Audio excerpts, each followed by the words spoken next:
lines, including our core party.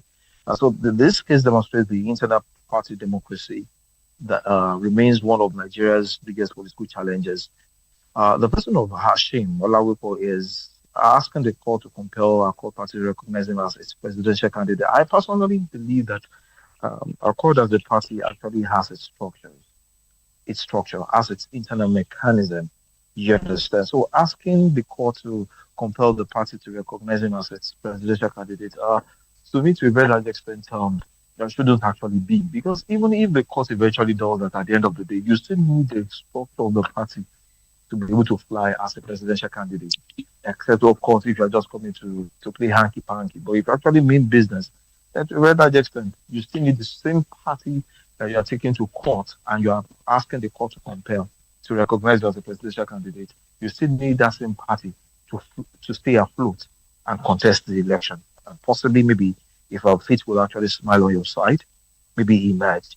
So if the court rules in its favor, it could establish an important precedent that political parties cannot arbitrarily reverse or ignore decisions reached during their primaries. On the other hand, if the party successfully defends its actions, it simply reinforces the principles that parties have internal mechanisms for resolving disputes. So now, INEC at this point is central to this matter because it also recognizes candidates whose nominations comply with the Electoral Act. So this whole thing is kind of actually sort of mixed up together. Now the broader implication is that many political disputes that should ordinarily be settled internally continue ending up before the courts, which is another place we've actually found ourselves as a country. You discover that each different political parties that we have one case or the other. At the end of the day, most of these parties have their cases ending up in the court of law. The PDP is still there. We all knew what actually happened at PDP, the Turaki-led faction and the Wiki-led faction, and eventually the court actually had to come in. That of the ADC is also still there. So I think for me personally, this is another reminder that judicial decisions may once again play a significant role in determining Nigeria's political landscape ahead of 2027, even though political parties are also expected to actually have their structures in place that actually, by structures, I mean an internal resolution mechanism.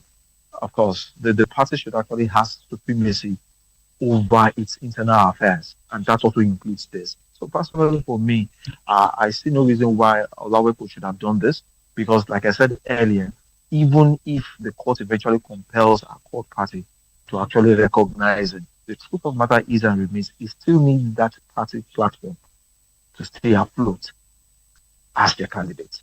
So if he wins, if the court eventually compels the party to recognize him as the presidential candidate, he still needs the structure of the party to win, to emerge. So that's what I think as regards that particular case. Well, Thank you. Teniola, yeah, that's a very robust answer to that question. Thank you. Well, let's talk some security matters right now. The Senate on Wednesday approved a donation of 50 million naira to the families of 5 persons who died during a rescue operation in Orire local government area of Oyo State. Let me pick your brains a little bit, right? Quickly. Why do you think the Senate is doing this? Do you think it's because this is a very well televised issue? Also, do you think this is preferential treatment? How about others in other regions of the country? Let me not box you into a corner. What do you make of this? Is this preferential treatment? Is this eye service? Or is the Senate doing what the Senate should do? Okay, well, thank you so much. One thing about this country we found ourselves, the country we are in, we are all Nigerians. So one thing about this country is, number one, if we want to get things done, we know what to do. And when I say we, I mean both political actors, those in government, the Senate, the House of Representatives, name it. Everybody know the right thing. We all know the right thing to do. But it only depends on whether we are actually ready to do what we are expected to do or not. Now, you said this particular story goes beyond financial assistance. I also want you to recall the fact that this is 2026. We have less than how many months to go now to the presidential election. So a whole lot of things, coupled with the fact that a whole lot of eyes were on that particular scenario, incident that happened at Oriri local government. Don't forget that before the incident at Oriri local government, we had something similar at Ekiti State that happened at Edao, New York. That's illegitimate local government, and not much was really said about that on the national media space. But this particular story about Oyo State, the abduction of what's it called of children at Oyo State or local government, and of course teachers and all of that. Now it actually took the center stage because a whole lot of things are attributed with that state at the moment, including the presidential ambition of the current governor of that state. That's talking about engineer Sheyi Makinde. So this story goes beyond financial assistance. That's the truth. The Senate's donation is essentially worried by ordinary Nigerians who lost their lives while trying to rescue abducted pupils and teachers. Now, each family will receive 10 million naira. Well, this gesture deserves commendation. It also raises deeper questions, and you would agree with me with that. Should civilians be risking their lives to rescue kidnapped victims in the first place? Now, ideally, rescue operations should primarily be handled by trained security agencies and operatives. So the tragedy also highlights the growing burden insecurity places on communities. That's one. Another part of this is sustainability. Should support for victims depend on occasional donations, or should Nigeria establish a permanent compensation framework for families affected by terrorism and insecurity? Just like what you raised earlier Okay, when you talked Tony. about, okay, our families that lost their lives in other parts of the country. Borno State is there, Okay, Kebbi State Taniola. is there, Niger is there. A lot of people actually lost their lives. Will these people also get compensated? Now, many countries of the world Okay, have so structured how victim will support can I programs come in here? rather Let me than come in here, adult. Taniola. We're out of Okay, time. okay, Sorry, I had okay. to I'm cut with you you. that way. Sorry, I had to cut you that way. We're out of time Mm, already. Thank you for your analysis. all right. Yes, you're saying that there's a need for this to be spread across board. It should not just be one part of the country. It should be every other person who has experienced things such as this should also, get things from the Senate if the Senate wants to do that. Thank you very much, Teniola. Thank Sure. you. We've been speaking with It's a pleasure. Teniola. Yes, he is the acting state chairman of the PRP in Ekiti State. Moving on, the federal government has completed the evacuation of Nigerians affected by xenophobic attacks in South Africa. The final government sponsored flight carrying 308 returnees landed at the Murtala Mohammed International Airport in Lagos on Wednesday morning. Also on board were three Nigerian government officials who coordinated the evacuation exercise. The evacuation brings to an end the federal government's emergency airlift of citizens targeted in the recent xenophobic attacks in South Africa. Well, let's quickly take you to Edo State, where Governor Monday Okpebholo has pledged 41 million naira in support for 41 Edo indigenes evacuated from South Africa following recent xenophobic attacks. Speaking in Benin City, the governor said each returnee will receive 1 million naira for accommodation and resettlement and promised soft loans to help them start businesses. Our correspondent, Rhoda Johnny, has more. Edo State's Governor, Monday Okpebholo, has pledged 1 million naira each to 41 Edo indigenes evacuated from South Africa following xenophobic attacks. The governor made the announcement while receiving the returnees at the Festival Hall of Government House, Benin City. Governor Okpebholo said the financial support amounting to 41 million naira would be disbursed within 24 hours to help the returnees secure accommodation and begin rebuilding their lives after losing property and livelihoods in the attacks. There are so many of you that have knowledge about different things. If you identify what you want to do, come to us. We'll give you a soft loan to start up.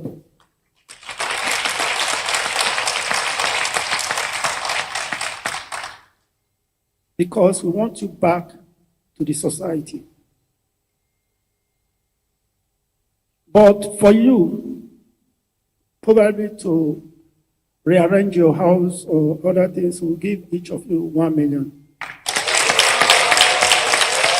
Director General of Edo State Migration Agency, Lucky Agazuma, commended the governor for extending support Edo indigenes facing hardship abroad. No government has been this responsive on rescuing their citizens back. When we were in Lagos State, in quote, Ambassador Catherine Udida from the presidency told me in person that in December, the presidency will be here to honor His Excellency, the governor of Edo State, as the best migration governor of the year. Speaking on behalf of the returnees, Riches Onobon expressed appreciation to the Edo State and federal governments for facilitating their evacuation. There are men, look at him, with 11 cars, houses. South Africa swallowed it. Somebody was shocked. South Africa swallowed it. Amongst us, even our husbands, South Africa swallowed them, Your Excellency. So you find us here when we were coming, we had to literally run with only one thing that we felt was the luggage that we could carry. And that was the bread that we had. Because there was nothing. Some of us could not even go with a single dress from the house. That's the reason why when you see us today putting on uniform is because the Edo State government has clotted our nakedness. Brother Johnny, VOP TV News.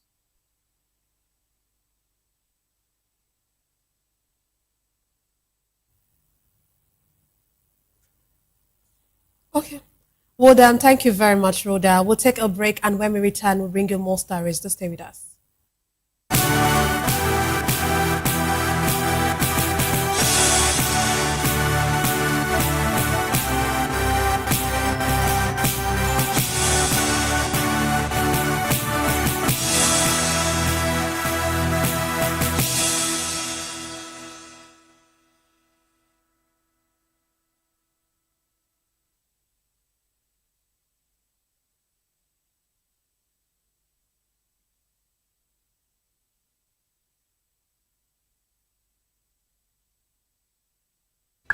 Are you looking for where to buy quality and original studio and musical equipment in Nigeria? Welcome to Iruka Online, Nigeria's biggest musical and sound equipment warehouse. Your trusted home for top global brands, reliable low-priced alternatives, and 100% original musical accessories. With over 16 locations nationwide and open 7 days a week, we deliver unbeatable service and customer support you can count on. Shop online at iruka.com in partnership with world-renowned brands like Voptv Pro, Prisoners, Twile Keyboards, Fender and Jackson Guitars, Marshall Amplification, Mapex Acoustic Drum Set, Tech Electronic Drums and Accessories, Evans Drumheads, Ashdown Engineering, and many more. Iruka Online, powering your sound with quality you can trust.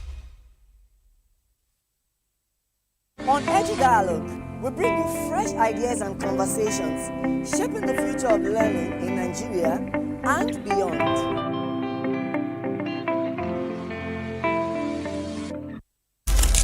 In a world where power shapes with every headline. In a nation full of questions. In a world filled with noise, the truth needs a voice.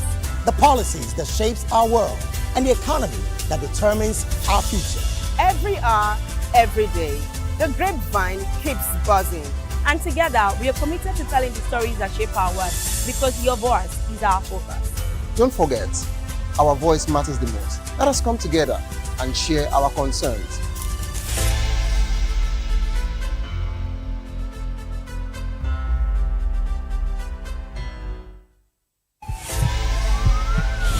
This is Health Check, your weekly guide to better living, smarter choices, and trusted answers.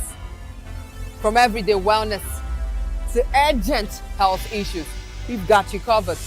Health Check, only on Voice of the People Television, where your health has a voice.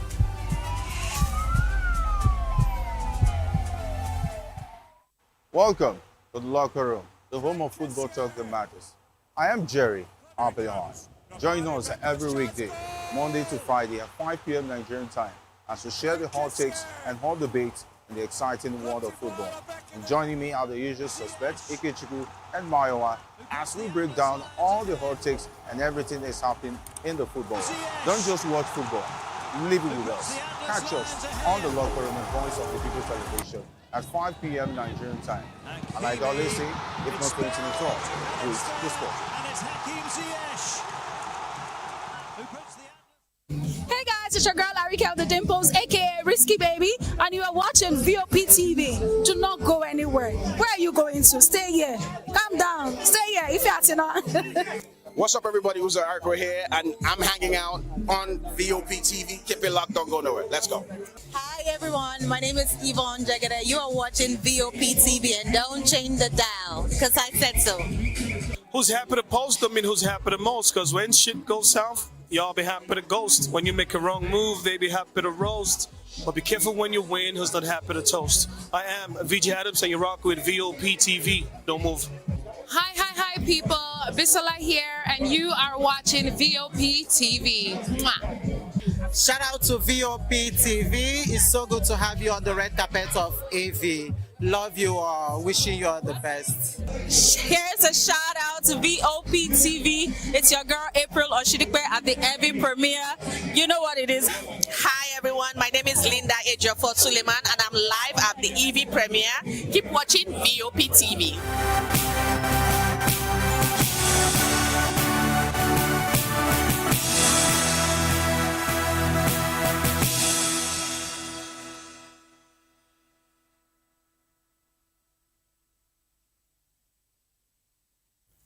Welcome back, everyone. Now, on the foreign scene, tensions are rising in the Gulf after Iran threatened to close the Strait of Hormuz and other regional oil and gas export routes.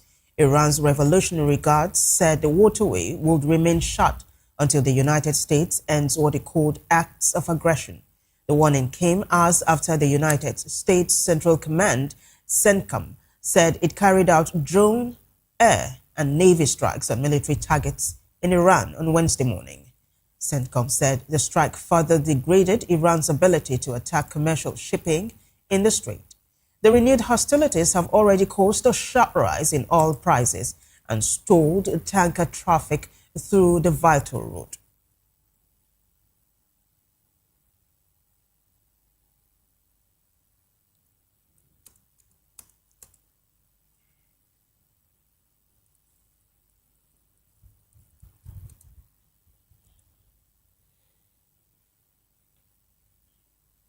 And now to business, Nigeria's headline inflation rate edged lower to 15.91% in June 2026, compared to 15.93% in May. This is according to the latest Consumer Price Index (CPI) report from the National Bureau of Statistics (NBS). On a year-on-year basis, the June figure is significantly lower than the 25.29% recorded in June 2025. On a month-on-month basis, inflation also slowed to 1.66% in June, down from 1.75% in May. However, food inflation remained high. It rose to 17.52% year-on-year in June. Month-on-month, food inflation accelerated to 3.75%, up from 2.98% in May. Urban inflation stood at 16.08% year-on-year, while month-on-month, urban inflation rose to 2.13%.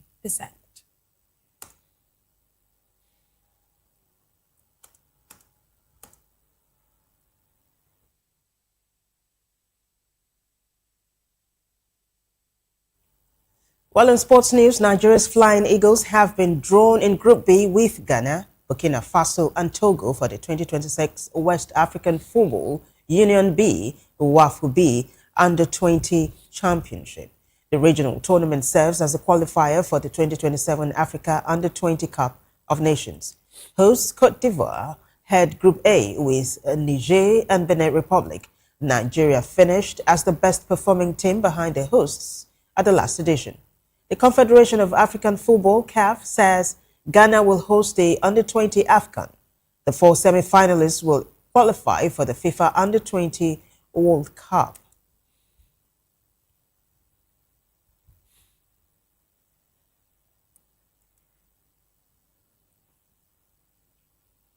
And now to entertainment, veteran Nollywood actress Omotunde Ogundimu says she's battling cervical cancer and has been fighting the illness largely alone. Speaking on a recent podcast with fellow actress Biola Adebayo, 35-year industry veteran disclosed she was diagnosed with cervical cancer in 2024. Omotunde said she has been managing her treatment with support from her children, who she noted have exhausted their finances caring for her. She is now appealing to Nigerians for financial assistance to continue her treatment.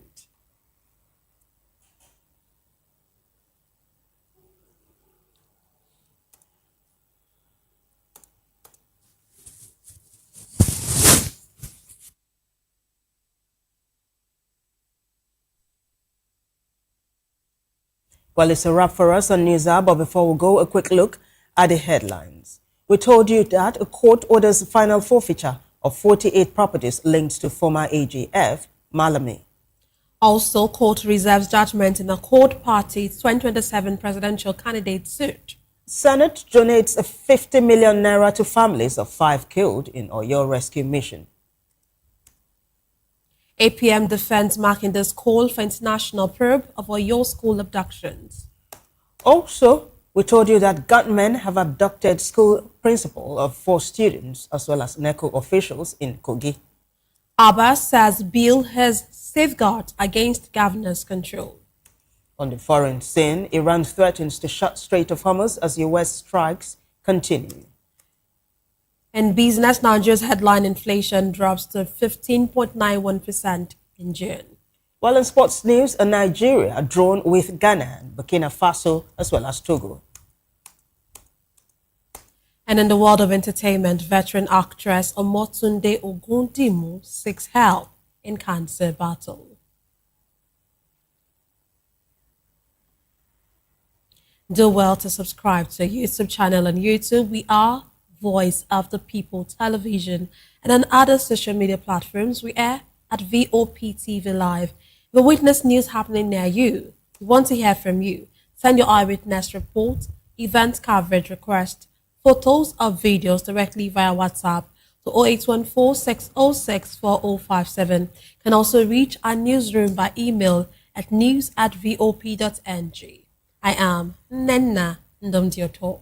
And I am Vivian Oguche. Thank you for watching.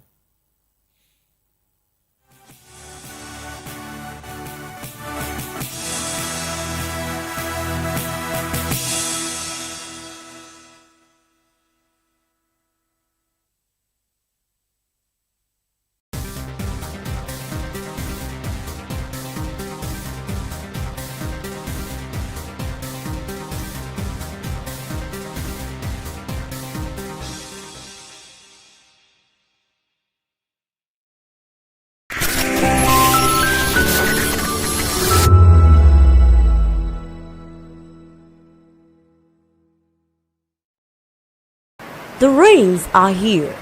They bring relief, green fields, and fresh water. But they can also bring danger if we are not careful. Rule 1. Avoid flood waters. Never walk, wade, or drive through moving flood water. Fast-moving water can sweep you off your feet, and that water may hide open drains, sharp objects, or live electric cables. Rule 2. Stay away from weak structures and slopes. Heavy rain can weaken buildings, walls, and hillsides. Avoid sitting on the old buildings, billboards, or trees.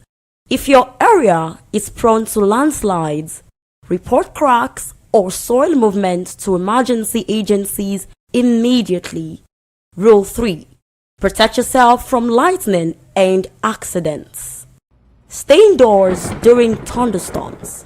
Avoid open fields, tall trees, and metal objects. If you must travel, drive slowly. Use your headlights and never use an umbrella near power lines or while riding. And Rule 4. Stay healthy. Clear your gutters to stop mosquitoes that causes malaria. Boil or filter your drinking water. Keep food covered to avoid cholera and typhoid. And wash your hands often. This rainy season, stay alert. Stay prepared. Stay alive. This message is brought to you by Voice of the People Television. In a world where power shakes with every headline. In a nation full of questions. In a world filled with noise, the truth needs a voice. The policies that shapes our world and the economy that determines our future. Every hour, every day, the grapevine keeps buzzing. And together, we are committed to telling the stories that shape our world because your voice is our focus. Don't forget, our voice matters the most. Let us come together and share our concerns.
Do you want your voice to be heard?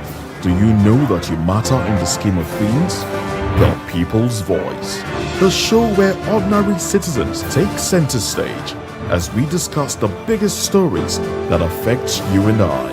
With you in mind, we facilitate lively discussions, debates, and interviews on the topics that matter most to you and I, from social justice to economic empowerment, education to healthcare, governance, and more, tackling tough topics and amplifying your voice. Join the conversation and make your voice count. The People's Voice. Make your voice count.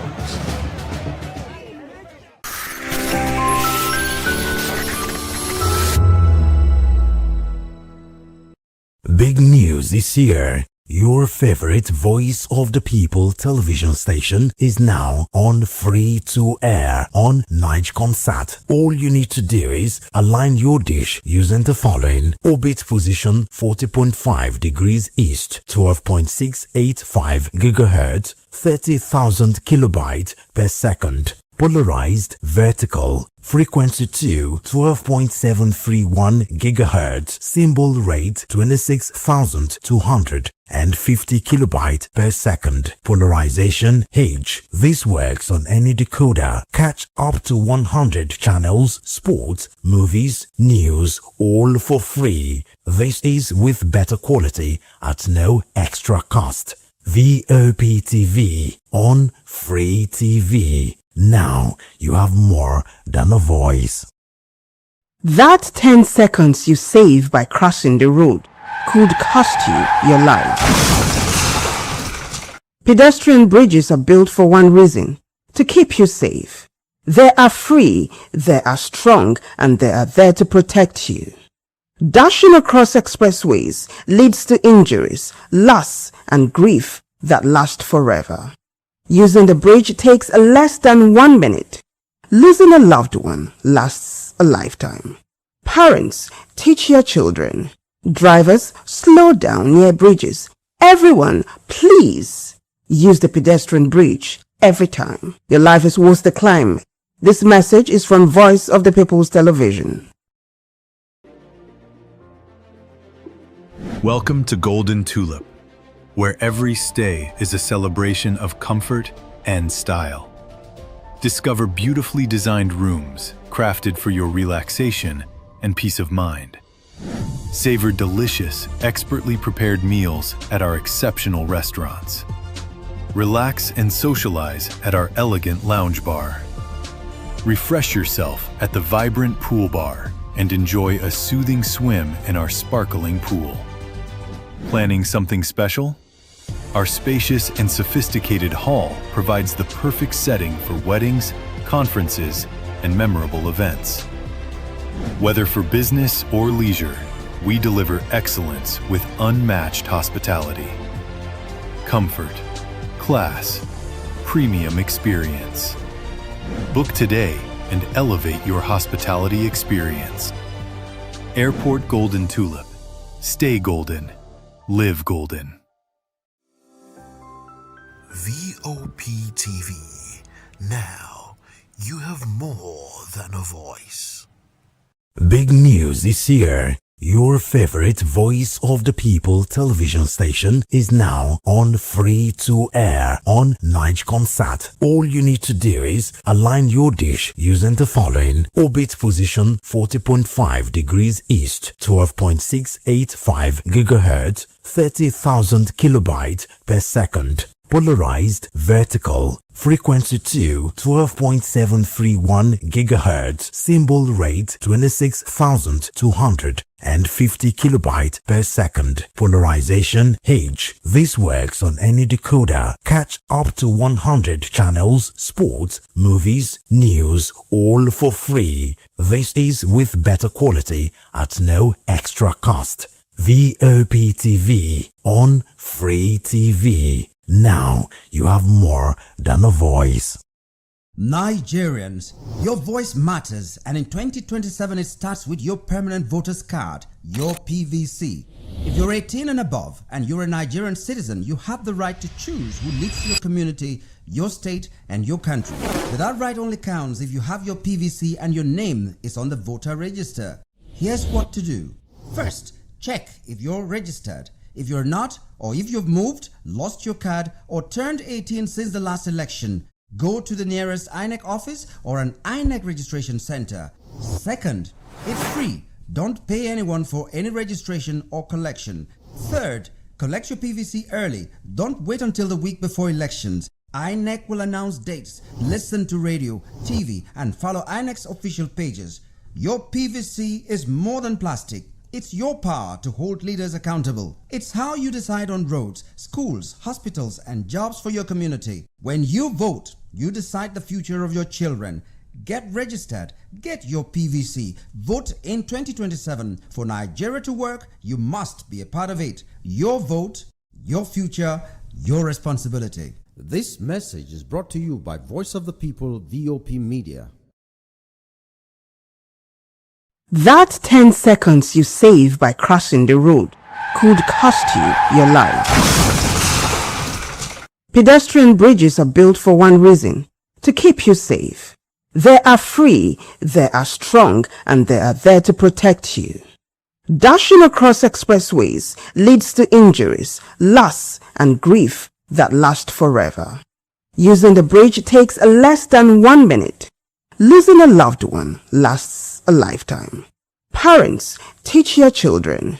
Drivers, slow down near bridges. Everyone, please use the pedestrian bridge every time. Your life is worth the climb. This message is from Voice of the People's Television. Join us as we drive into the world of politics through insightful interviews with prominent political figures, both serving and former governors, ministers, senators, legislators, party chieftains, activists, and analysts. Get first-hand information into the decision-making processes that affect our daily lives. Highly engaging 1-hour program that brings political discourse into focus. I am Chukwuma Okoro. Political Lens, Monday through Friday, 6 to 7 p.m. Join us.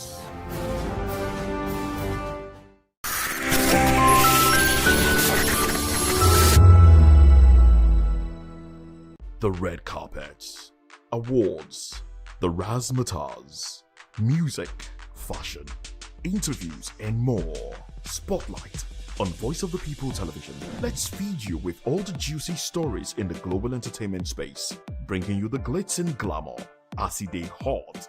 Stay tuned to Spotlight, 1 p.m. Monday to Friday. Spotlight on Voptv.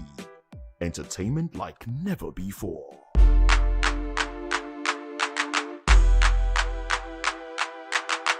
The rains are here.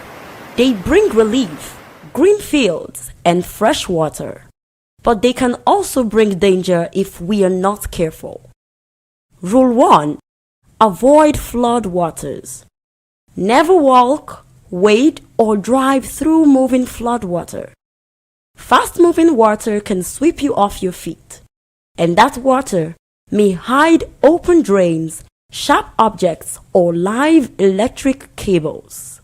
Rule 2. Stay away from weak structures and slopes.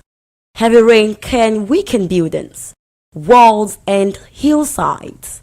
Avoid sitting on the old buildings.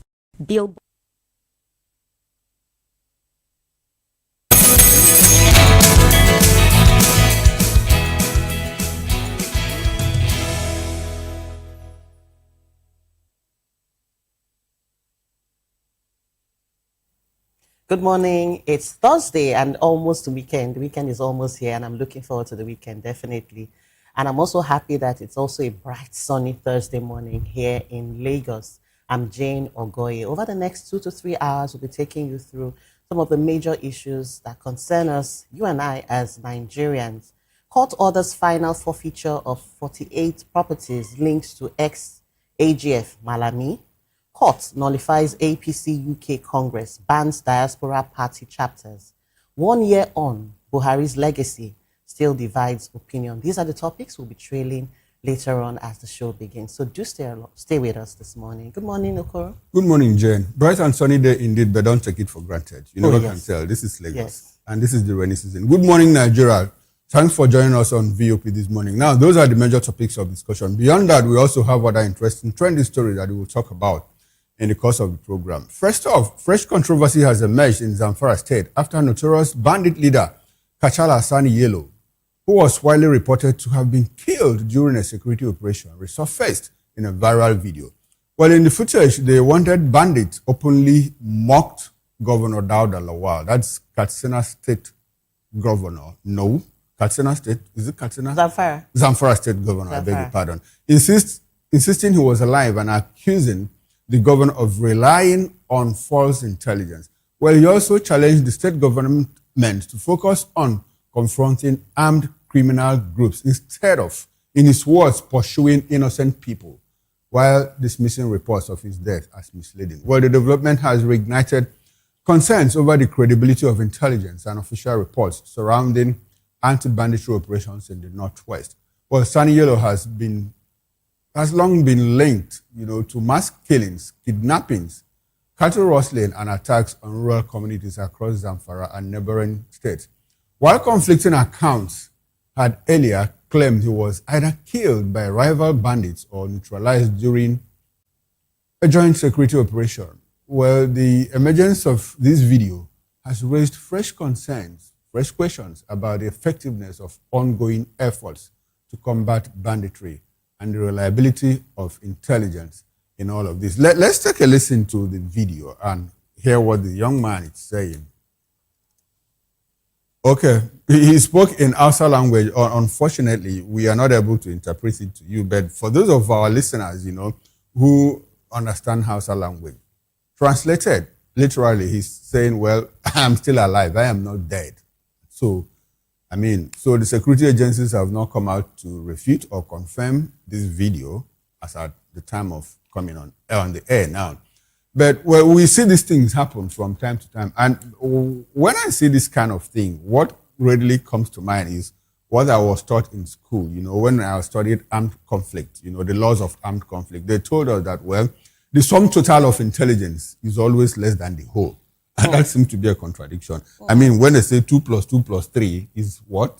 That's 7. Yes. But in intelligence, they say the sum total of the whole of the intelligence is less than the whole. So in security, if you put 2 + 2 + 3, it's not likely going to be 7. It's always less than that. Because of lack of accuracy and precision because of the way intelligence is gathered, under the cover of darkness, under the table, and you use proxies to get information and all of that. So in that sequence, you are likely to lose some form of, credibility and a touch of accuracy. That is what that essentially means. So when we see this kind of thing, sometimes Shekau, how many times was Shekau killed? He died many times. He died many times. Before he eventually died. Before he eventually died. Now, Minuaki has been killed. Let us see if he's actually dead. But this other young man now, Sunny Yellow, is saying, I am well and alive. It's a difficult call, as a matter of fact. I don't blame the security agencies because it's a lot for them. You have to ensure that the person you killed. And, Jen, does it look like he might be a double body or what? Is it the real person? Because we also see these things happen. We have lookalikes, who might come out, and over time he's trained and his voice is doctored to resemble the voice of that particular person. Because at some point, the intelligence community keep insisting, well, the person we killed was the real person. Yeah. There might be manipulations here and there. But in all of this, the takeaway here is that the war on terror is an ongoing effort. It's not going to be a one-off thing. We expect that the security agencies, with government solidly behind it, should do the needful. We still see some level of some people, what people call complicity on the part of the government. Others are giving remove checkpoints. And after that, kidnap goes on and killings. And when communities report to intelligence agencies, security agencies, where we have information that there's a likelihood we might be attacked in the coming days, in the coming weeks, and security agencies say, oh no, don't worry, we are on top of the job and all of that. Go back to your homes, relax, feel free. We have covered you. You are covered and all of that. And few days after that, we see communities are swept on and people killed in their numbers. The water incident, we hear that they got information and alerted the police and the military. The police and the military said, well, you don't have accurate information. It's not going to happen. Days down the line, it happened. And we are going back and forth between the security agencies and the community. We informed you, no, you didn't inform us and all of that. It still shows that there is it's not wholesome. The package is still not wholesome. If we have this type of information, we should treat them with all seriousness that it deserves. Security agencies, you might be doing your best, but, well, unfortunately, your best is not good enough yet because Nigerians are being killed in their number. You can imagine that we are talking about more Nigerians, more people killed in Nigeria that is more or less not at war than the 4 years war in the 4-year war in Ukraine, between Ukraine and Russia. We hear that more people have been killed in Nigeria than in war-torn Russia. Yeah. It's not a good score. It's not a good record. So the earlier we get on top of the job, the better for everybody, the government, the people, and our neighbors. I totally agree with you. Apart from the number of people who are even being killed in Nigeria, I'm also worried about the growing number of internally displaced people, obviously as a result of this insecurity, the insurgency, and all of that. Sometimes I think about how long this will happen because day by day, especially in the Northeast, Benue, Jos, Katsina, even Zamfara is also a hotbed. So much more people are being, displaced, and then even the IDP camps are even overflowing. And then we're talking about census. The other day on Monday, we talked about the Nigerian identification, the NIM number, and, just a lot. I think for me, the flaw here is how we rush, the premature rush to declare victory over or killings, to declare killings, show photos of supposed bandit kingpins. I know that all of that is to boost the morale of the average Nigerian to have confidence in the security agencies. But just like you said, they are not doing enough. You asked a very interesting question. You said if it was a body double. I don't know. No, we don't know. I don't know. But in Nigeria, is the more you look, the less you see. The less you see. But we just hope that the intelligence and security agencies will get at the root of this. And if this man is still alive, they should look for a way to take him out, because it's a clear and present danger. Yeah. I like the fact that you talked about internally displaced persons, and you mentioned the hotbeds, Borno State, Katsina, Zamfara. Let me also talk about Plateau State and Benue State. Plateau State alone, and in Benue State, Riley Moore came here and said that he saw more than 600,000 displaced people just in Benue State alone. And on his way to Jos, he had to make a detour. He had to make a detour to Abuja because he couldn't take in all of what he saw. And in Plateau State, according to INEC wanted to this voter registration exercise. So INEC did their job and their finding and discovered that 46,983 people have been displaced across 8 local governments. 46,000. Obviously, that's a modest. That's a modest number. You know, going registered voters. Okay. You know, people who were supposed to go and do update and all of that. Right. 46,983 people displaced across 8 local government areas, namely Bassa, Barkinladi, Bokos, Jos South, Mangu, Kanama, Riyom, and Kanke. Jos South mentioned, but Jos North was not mentioned. So why do we have IDPs in Jos South and we don't have IDPs in Jos North? That's a very and I recall question. you also telling me that the tortive, yes, the professor, in Benue State. There's a professor Eswe who joined us on the morning show at some point. But he also appeared on your show as well, Political Lens. He did tell you that the tortive has even been displaced from his palace. Not just that he's been displaced. Foreigners, non-natives are living in that palace. Foreigners. That is not non-natives, people that are not from that community. From the community. Are now living in that palace. And the government doesn't do anything about it. The government keeps mounting, the war on terror. The first lady drops in on Benue State. Doles out 1 billion naira. Well, use this in IDP camp. Use this and take care of yourself and all of that. The president gets to some parts of, is it Jos or what, where he went to visit people. The airport. The airport. And said, well, was it Jos or Benue? I think it was either of both. I think on top of my head, I can't recall.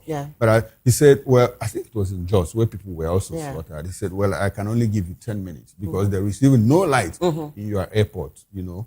You're talking about the president. The governor appeared. And the governor appeared with the president, very... No, not that. He appeared in an armored tank. And he brought up his head. He also went to visit the president. Address the people. He also went to visit the president with the elders of the state, and he was boisterously, engaging the president. The president was even looking sober and all of that. So the people, and in the midst of all this celebration, in the midst of all these killings, we had the governor of Benue State celebrate his 60th birthday and the 50th anniversary of the creation of Benue State in fair fanfare, pure gallantry, elegant, and all of that. And so it speaks to the kind of people we elect in government. Are they really very, very intentional in saying, well, I was elected to protect you people? We don't see all of that. Final word. Yeah, please go on. Final word. Government should do more to protect Nigerians. And what can Nigerians do to hold government accountable? By electing responsible people into government. Are we ready to elect those people? We will try. We'll try in 2027. In 2027. Right. It's a call. It's a clarion call on Nigerians. We need to really do better as a people and even as a government. I find it also curious and worrisome that under this leadership, this administration, it seems as though those people in office, in position of power, it seems as though they are disconnected from the reality on ground. Sometimes it's almost like we have two sets of Nigeria. For a better word, for a better superlative, it's not disconnected, it's far removed. Far removed. Is it worse? Is that a worse adjective than?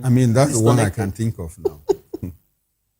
So let's move on, Jen. Let's move on. Senate President Godswill Akpabio has threatened legal action against the contractor responsible for renovating the National Assembly complex following persistent technical failures in both the Senate and House of Representatives chambers.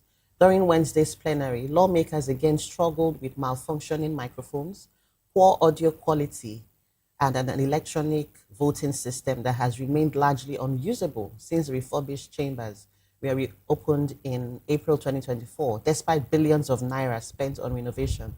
Describing the situation as an embarrassment to the National Assembly and the country, Akpabio said he and the Speaker of the House were left embarrassed during the opening of the 2026 National Assembly Open Week. He revealed that the Senate leadership is documenting the recurring faults and warned that legal steps could be taken to hold the contractor accountable. The incident has reignited concerns over the quality of public projects, value for taxpayers' money, and accountability in government contracts. Why am I not surprised, really? Because this is just, it's the irony for me. It's just almost similar to what is happening in other facets of government. Are you talking about the education sector? Is it health sector? Is it security? We earmark so much money for lofty projects. And at the end of the day, we do not have value for our monies. And this is a very tax-heavy economy that this administration is running. And then we don't see all of this translate. So if this can happen in the national, if it can happen in Nigeria, everyday Nigeria, what makes it any different in the National Assembly? I'm also happy that the embarrassment is also filtering into supposed chambers, what they call it, the lowly chambers, what they call them. You mean revered chambers? The revered, yeah, revered. So I'm happy it's also filtering there. It's just a reflection of the Nigeria that we have found ourselves. I always say that it's the monster we created that has come back to haunt all of us, from our leaders. Time passed in the last, the last dispensation before now, Nigeria has never really had it this bad. So when we talk about the National Assembly, faulty loudspeaker, the embarrassment when we had foreign visitors, come on, and then the loudspeaker couldn't work properly. It's just a reflection of the Nigerian system. We earmark so much money, the budget is padded, we have phantom ministries, we have phantom DGs, the FC, I keep missing it, I think PFIPC, such a mouthful. We have a phantom, DG that operated for almost 3 years, Okoro, right? I don't believe it's phantom. I don't. No, I mean what they want us to believe. I think the media also has not been very, the media has not been diligent in trying to profile this situation. When we say it is fake, when we say it is phantom, it is not fake. It existed in our books. They took our money away and they are saying it's fake. No, it's not fake. But in law, until proven guilty, you are innocent. So that's why we're saying it's phantom for now, allegedly. No, until the law proves. Yeah. Otherwise, it's our agency, because with those over 300 workers, what has happened to them? The office complex in Federal Secretariat, have they been moved away? I loved how you held the media, you're holding the media accountable, because really, I don't think we've really done enough. Yes, we've not done, because the media is framing this thing in a wrong narrative. And it's also shaping public opinion. It's also shaping public opinion. So everybody calls it fake agency. Fake. It's not a fake agency. It exists. Because they took our 1.3 billion naira. Yeah, and there was budget. Not just in in the budget. Yes, in the budget. It does it had exist. a physical office. Yes, it had a physical office. And in my head, sometimes I try to wrap my hand around it, and it's almost like my head wants to explode, because Nigeria is such a difficult project to understand. Because you think about the fact that this man said he was in custody for almost 2 months. For 23 days. 23 days. Almost a month, 23 days. Yes. And while he was in custody, a budget was passed. He was not there to defend the budget. To present and defend. Nobody from that agency did. Even none of the 300 staff did. And then he said his second in command died in a fire incident or whatever, in a hotel that we never knew about. We don't even know the name of the hotel and all of that. So sometimes when you try to wrap your head around Nigeria, the more you think about it, sometimes it's almost as though your head wants to, explode. So at the end of the day, the power lies in our hands, really. I don't really think, sometimes you say we are getting there. I don't even think maybe perhaps it might be in our great-grandchildren's. No, when I said that we are getting there, I basically talk about the process, It doesn't I don't think the process has even begun. No, the process when I say we are getting there, I'm not saying that we are approaching El Dorado. Okay. What I'm saying is that it's getting to the point where Nigerians will no longer take it and will say, well, enough of this. 2 years, 5 years, 10 years. No, I mean, it could be more. We get to a point where we'll say, well, we've had enough of this and we cannot take this anymore. And now the people will take their destiny in their hands. That is what I mean when I say we are gradually getting there. If it gets worse, it gets better. If it gets worse, it gets better, because the people will be compelled, into action. So let's return to the issue of what Senate President Akpabio said. Yes. Well, it's good that it is happening. Like you said, Nigeria is sometimes when you think about this country, you don't even know. You don't know where to start. Where to start. And it will be interesting to know that a whooping 37 billion was spent on this renovation. Yet, we can't even get something as little as the acoustics right.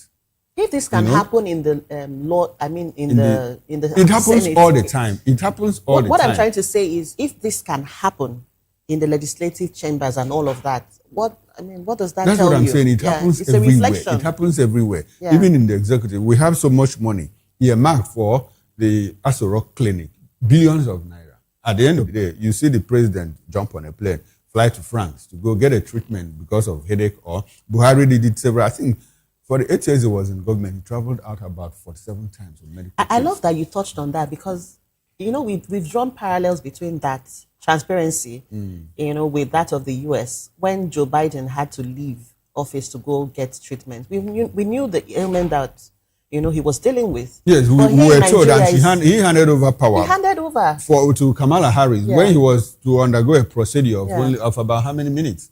Just 1 hour. And he had transmitted power to the vice president. But here, it's a cat and dog, rat and mouse, and everybody keeps running helter-skelter, and, you keep... Well, it's all good. Akpabio, since you have identified the problem that, 37 billion naira spent on... 7 billion, not million. Billion spent on renovating the National Assembly complex, yet the mic, nobody's even offing the mic now. The mic is offing on its own, Nobody is shouting off the mic. The mic is offing on its own, and all of that. So it's a good thing that, you have discovered that. Hold the contractor responsible. There should be accountability and transparency in all of this. James, let's move away from this and talk briefly about another incident. Local government autonomy and all of that. The Adamawa State Governor, Ahmadu Umaru Fintiri, has directed the state's 21 newly sworn-in local government chairmen to reside and work in their respective councils, warning that they were elected to serve their people at the grassroots, not to operate from the state capital, Yola. We're declaring an end to absentee leadership. The governor said residents should always have access to their elected leaders except when they are away on official assignments. Reminded the chairman that local government is the tie of government that is closest to the people. And so the people should actually reap the benefits of local government and autonomy and all of that. We are still discussing the autonomy of local governments. Are they autonomous as at now? Well, it's still an issue in debate. But talking about the directive of the governor, now the governor said you have to stay and work in your local government. Well, the president, I don't know if you have the powers to order governors to also stay and work in their state, because most of the governors, I understand, live in the FCT in Abuja, especially governors that are in terror-prone areas. Some of them. I understand there's a particular governor from Imo State, that lives in Abuja. We have someone here is from Imo State. He might have to tell us, where his governor resides and all of that. Well, he's the chairman of the Governors Forum. Yeah. So he has to go to Abuja and then go back to Imo State. So he shuttles. I like that defense. I like that defense. I don't work for the governor, but we just have to defend our own. No, you have done that very well successfully. So, local government chairman is not just in. Fintiri is not the only one that is impacted negatively. Practically in all the states, local government chairmen reside in the state capital. They either having one meeting with one caucus or with the governor and all of that. But when you finish, now you go back to your base and ensure that you administer your people. It's an anomaly. It's an anomaly that we have come to embrace. And it cuts across not just the local government chairman. You talked about the governors too. In lots of them, even in there is a local government here in Lagos, not one, about two of them that I know. The chairmen don't even stay there. Imagine a local government, somewhere on the mainland. I don't want to mention somewhere on the mainland, and you hear that the chairman, he has closed from work, he's going home. I'm like, okay, and then it takes him 3-4 hours to get home. I'm like, where does he stay? He stays in Lekki. I thought that's He stays in Lekki. Why am I not like, how then are you close to the people? Okay, you come to work occasionally, but then you can't occasionally. You come to work occasionally. Okay. Keyword occasionally. Keyword operational occasionally. So it's and we see our governors, our elected officials do this thing, but do the people actually accost them? Do the people go to them and say, look, Oga, our backyard is, there's something happening 2 streets away. Are you aware? Do people bring these things to their notice? No. People don't. People that go there to beg for arms. That's the thing. Or solicit for contracts. That's the thing. When people go there, it is for what they can get. So the politicians feel, okay, as long as I get money through whatever means and I can give the people, I'm good. Yeah, good. Have you forgotten recent time what happened with the Kogi people and Yaya Bello? He bought a car of what billions of naira, and he opened the roof and was sprayed money, and his people were running. And they say, you know, he didn't steal our money. He didn't steal our money. Did we tell you we are looking for our money? What happened in Delta State? And all of that. It's a difficult call. It's troubling. And it cuts across board. Local government, some senators don't even visit their senatorial zones. Some of them don't have offices in their senatorial zones. Senator Sunday Karimi said, you know, when we're talking about the cars that they were given, the cars that they got at the beginning of this administration, he said that they need those cars because when they visit their constituencies, the roads are bad. My goodness. Remember that. So they need SUVs. They need SUVs. What an They need irony. SUVs that can stand the bad roads. And so why I tell you that it cuts across the board, local government chairmen stay in the state capital. Now, the governors stay in the FCT so that they have access to the president. Unfortunately, we have a president that spends more time outside than he spends in Nigeria. And so that's why I said it cuts across all levels of But Moses and government. Okoro, have you guys ever sat down to think about the local government chairman that oversees the community, Orire, where the kidnapping happened? How come his face hasn't been, his name and his face hasn't been made public? Because if you look at the state of that school, it's deplorable. It's deplorable. So I think, just like you said, we need to hold these people accountable and pay more attention as well to local government elections, councils, wards. Oh, yes, absolutely. We have to pay more attention to that during the election cycle. Let's go on a break, and then when we come back, I think we should just get straight into the papers right away. Now, let's start with the Punch. Poverty threatens 79% of Nigerians despite reforms. That's coming from the World Bank. Tinubu to attend UN General Assembly in September. I'll take that again for emphasis. Tinubu to attend UN General Assembly in September. PSC unveils 50,000 police recruits. Quite interesting. Beside the nameplate, State Police, UK backs reforms as NAS lists safeguards. The big story, fake agency scandal. Atiku presidency clash as Senate rejects fresh probe. With the riders, fake agency controversy deepens as fresh calls for probe rise. Ex-VP challenges 1.3 billion naira agency fund. Calls for independent probe. Queries World Cup 6.4 billion naira budget. Presidency fires back at Atiku. Backs ICPC probe of scandal. Another big story on the front page of the Punch newspaper. South Africa attacks. Federal government completes evacuation. Brings 1,490 Nigerians home. I'll take that again for emphasis. South Africa attacks. Federal government completes evacuation. Brings 1,490 Nigerians home. We are looking at about 35,000 Nigerians in South Africa, and they say the evacuation is complete with just 1,490 home. Maybe those were the ones that are registered. That are ready to return. So I don't want to even believe that the remaining ones are still in SA. Maybe they've moved to neighboring countries. Yeah. Okay. That's a lot. Now, that's a lot. That's a lot of Nigerians. That's a lot. That's a lot. In excess of 36,000. 36,000. Those are the ones that are even registered, that are known. Documented. Documented, that's the word. Yes. They will fill the stadium, national stadium. That's a lot. That's a lot of resources out of the country as well. World Cup, Argentina beat England, faced Spain in final. 6 killed as gas truck explodes at Kogi Army checkpoint.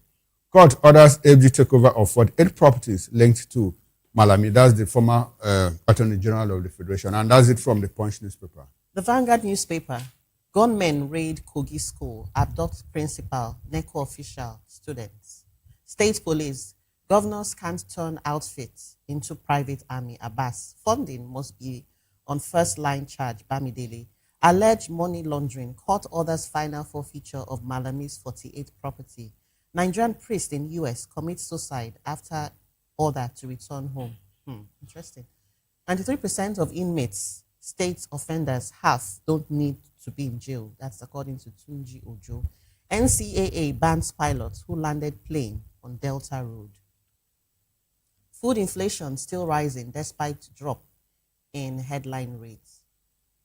Federal government NDDC mobilized $500 million Niger Delta Agric Fund to galvanize food production. Xenophobia. Federal government concludes South African evacuation, brings home 1,490 Nigerians. Southeast has been North's ally. We must forgive ourselves. That's from Kwankwaso. That's pretty much how far we can go on newspaper headlines. When we come back from this break, court orders final forfeiture of 48 properties linked to ex-Attorney General of the Federation, Malami. Let's talk about this when we come back. Stay with us.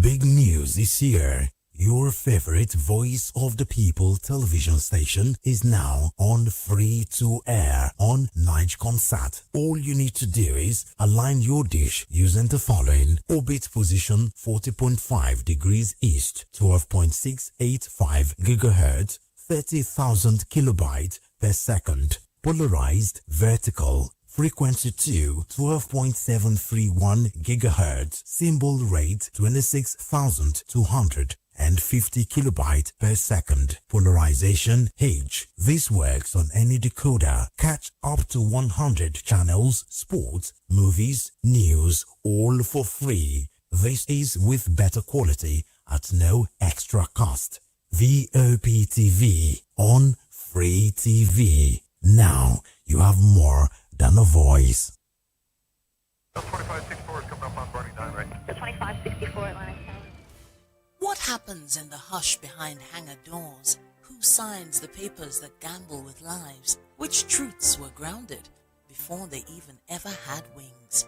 If you've ever buckled a seatbelt at 30,000 feet, if you've ever stared out of that tiny window and wondered who's really in control of the skies, it isn't just flight, it's power, it's politics, it's pressure sealed in steel. We're peeling back the clouds from runway risks to sky-high secrets. We're diving deep where most dare not to look. Aviation Scope, every Sunday at 7 p.m. only on Voice of the People TV. We don't just report, we reveal. We don't just ask, we uncover. Because when it comes to the skies, ignorance is turbulence. Aviation Scope, the sky isn't the limit, it's just the beginning. Yes, obviously everybody knows the game is beautiful and that's why I love sports. My name is Kizzy K, you're welcome to my republic. But remember, there can never be a transfer without a window. Just like there can never be a deep thinking without a Pep Guardiola in football. You can't say tennis without talking about Djokovic. So why not give me attention on the show so I can run your race on the TV like Lewis Hamilton, Formula 1 star. Don't forget, when God have mercy on you, you can achieve your goals like Cristiano Ronaldo. I am a proud Nigerian, and right here, we talk NFF. For every sports update, commentaries, live interviews on the game, we got you on this. Because right here at Voice of the People TV, the Sports Public Show has got everything just for you to be part of it. I love the beautiful game, and that's why Kizzy K loves sports. That 10 seconds you save by crossing the road could cost you your life. Pedestrian bridges are built for one reason: to keep you safe. They are free, they are strong, and they are there to protect you.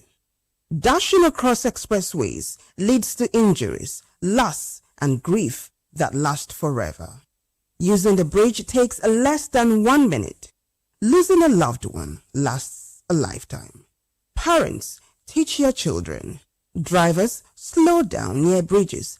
Everyone, please use the pedestrian bridge every time. Your life is worth the climb. This message is from Voice of the People's Television. Join us on People's Voice, where we amplify the voice of those that matters the most. Join the conversation. Share your thoughts with me. I am Xavier Udo. Weekdays, Monday through Friday, from 4 p.m. to 5.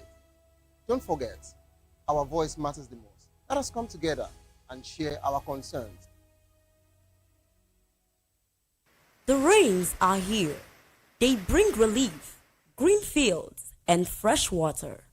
But they can also bring danger if we are not careful. Rule 1. Avoid flood waters. Never walk, wade, or drive through moving flood water. Fast-moving water can sweep you off your feet, and that water may hide open drains, sharp objects, or live electric cables. Rule 2. Stay away from weak structures and slopes. Heavy rain can weaken buildings, walls, and hillsides. Avoid sitting on the old buildings, billboards, or trees. If your area is prone to landslides, report cracks or soil movement to emergency agencies immediately. Rule 3. Protect yourself from lightning and accidents. Stay indoors during thunderstorms. Avoid open fields, tall trees, and metal objects. If you must travel, drive slowly. Use your headlights and never use an umbrella near power lines or while riding. And rule 4. Stay healthy. Clear your gutters to stop mosquitoes that causes malaria. Boil or filter your drinking water. Keep food covered to avoid cholera and typhoid. And wash your hands often. This rainy season, stay alert, stay prepared, stay alive. This message is brought to you by Voice of the People Television. In a world where power shifts with every headlines, news breaks and events happens, we bring you unbiased and explicit information on politics, economy, and state of the nation. We break down the chaos. Facts, not fluff. Truth, not spin. We discuss not just politics, but a glimpse into the future. Voice of the People Television. Now you have more than a voice. In a world where truth is the ultimate power and opinions scream the loudest, it's time to wade through the noise. Hunger no get tribe. Hunger no get religion. And scan the human interest and trending topics that matter. Stay tuned to The Issues, your plug to the stories making the buzz, from politics to science and technology, social justice, and more. Let's tackle the tough questions and expose the truth. The Issues on Voice of the People Television. Don't just react, understand.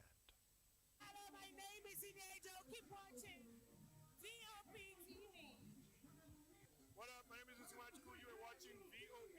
Keep it locked. Hello, I am Floyd Igbo. Keep watching Voptv. Hi everyone. I hope you're doing good. Keep watching Voptv, and just have an amazing day. Thank you. Hi guys, it's your boy Brave. Keep watching Voptv. Are you looking for where to buy quality and original studio and musical equipment in Nigeria? Welcome to Iruka Online, Nigeria's biggest musical and sound equipment warehouse. Your trusted home for top global brands, reliable low-priced alternatives, and 100% original musical accessories. With over 16 locations nationwide and open 7 days a week, we deliver unbeatable service and customer support you can count on. Shop online at iruka.com in partnership with world-renowned brands like Wolfdale Pro, Prisoners, Twile Keyboards, Fender and Jackson Guitars, Marshall Amplification, Mapex Acoustic Drum Set, Tech Electronic Drums and Accessories, Evans Drumheads, Ashdown Engineering, and many more. Iruka Online, powering your sound with quality you can trust.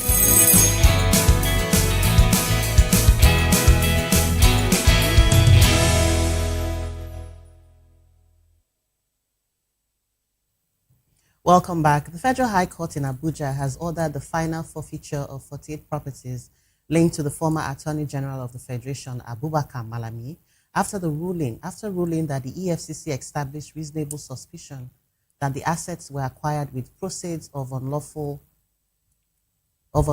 activities. The anti-graft agency had sought the permanent forfeiture of 57 properties valued at about 212.8 billion. But while the court approved the forfeiture of 48, it discharged the interim forfeiture order on 9 others after finding insufficient evidence to support the EFCC's claims. The judgment has once again brought the spotlight on Nigeria's anti-corruption efforts and the use of civil forfeiture laws to recover assets suspected to be proceeds of crime. It also raises important questions about accountability in public office, the burden of proving the legitimacy of wealth, and whether the current legal framework strikes the right balance between protecting property rights and combating corruption. To discuss this in the studio this morning, we have Mazi Amobi Ihegboro. He's a political and public affairs analyst. Good morning, Mazi. Thank you so much for joining us this morning. Good morning. Let's examine this, Mazi. Malami was an AGF. What does this say? If he could amass so much, we had schools, we have hotels, we had restaurants and several buildings. What does this say, about the office, that revered office? I mean, do we still have does the public still have confidence, or should we still have confidence in that office? Yeah, thank you very much. This is just the Attorney General, Malami. And I want to believe that we had about 36 or 38 or thereabout ministers during Muhammad Buhari's regime. And out of them, there's this Hadi Sirika case, there's this, the recent one, Maman, and what have you. By the time you spread, extrapolate to other ministers and begin to do your arithmetic, you know that this country is bleeding profusely. The country is bleeding profusely. I am not particularly worried about this. I'm worried about, what do you do with this asset recovery? What do you do with them as you have recovered them? What do we do next? Because some people may say, look, this is, buying back. They will be bought back by the owners and what have you. So my point is, agreeably so, that the court has declared these assets to be forfeited by Malami. From there on, what do we do? That is it. For me, that is the core issue. What do you do? All those recovered assets that we have done in the past, where are they? Why are they recovered? For what use were the proceeds of these recovered assets put into use and all that? So that for me is the critical question, not just the recovery of the assets. Those forfeited properties, that's a big question, really. Let's take this conversation to Honorable Shegun Adugbai, who is joining us from Benin. Good morning, Mr. Adugbai. Yeah, good morning. Thank you for joining you this morning. Yeah, thank you so much for joining us. Let's talk about the value of these properties. It's valued at about 212.8 billion naira. That's quite a lot of money. So should these funds be put back into the national treasury? And let's also talk about the forfeited, assets. What should be done to them? Because transparency is a big issue right now.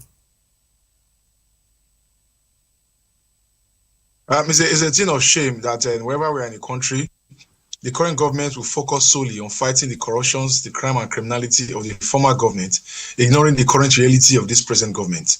And when you talk about, we've had series of Mogos for future in time past, we've had series of Abacha loots, we've had a whole lot of resources coming in from process of corruption into the Nigerian economy, into the coffers of government, that have no bearing on the good governance. He had no anchor, he had no reflection on reality. The money are just bought back by persons who are currently in this government and used to further their personal interest and their collective patrimony.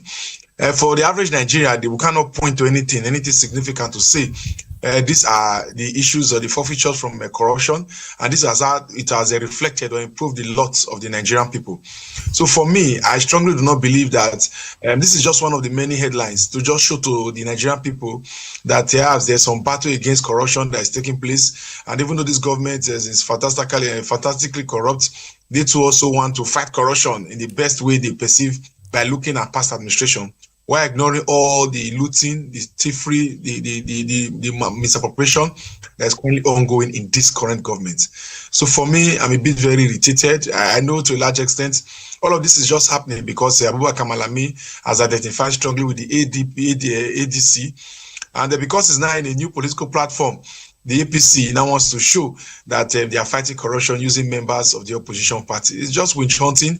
There is no basis of sanity in it.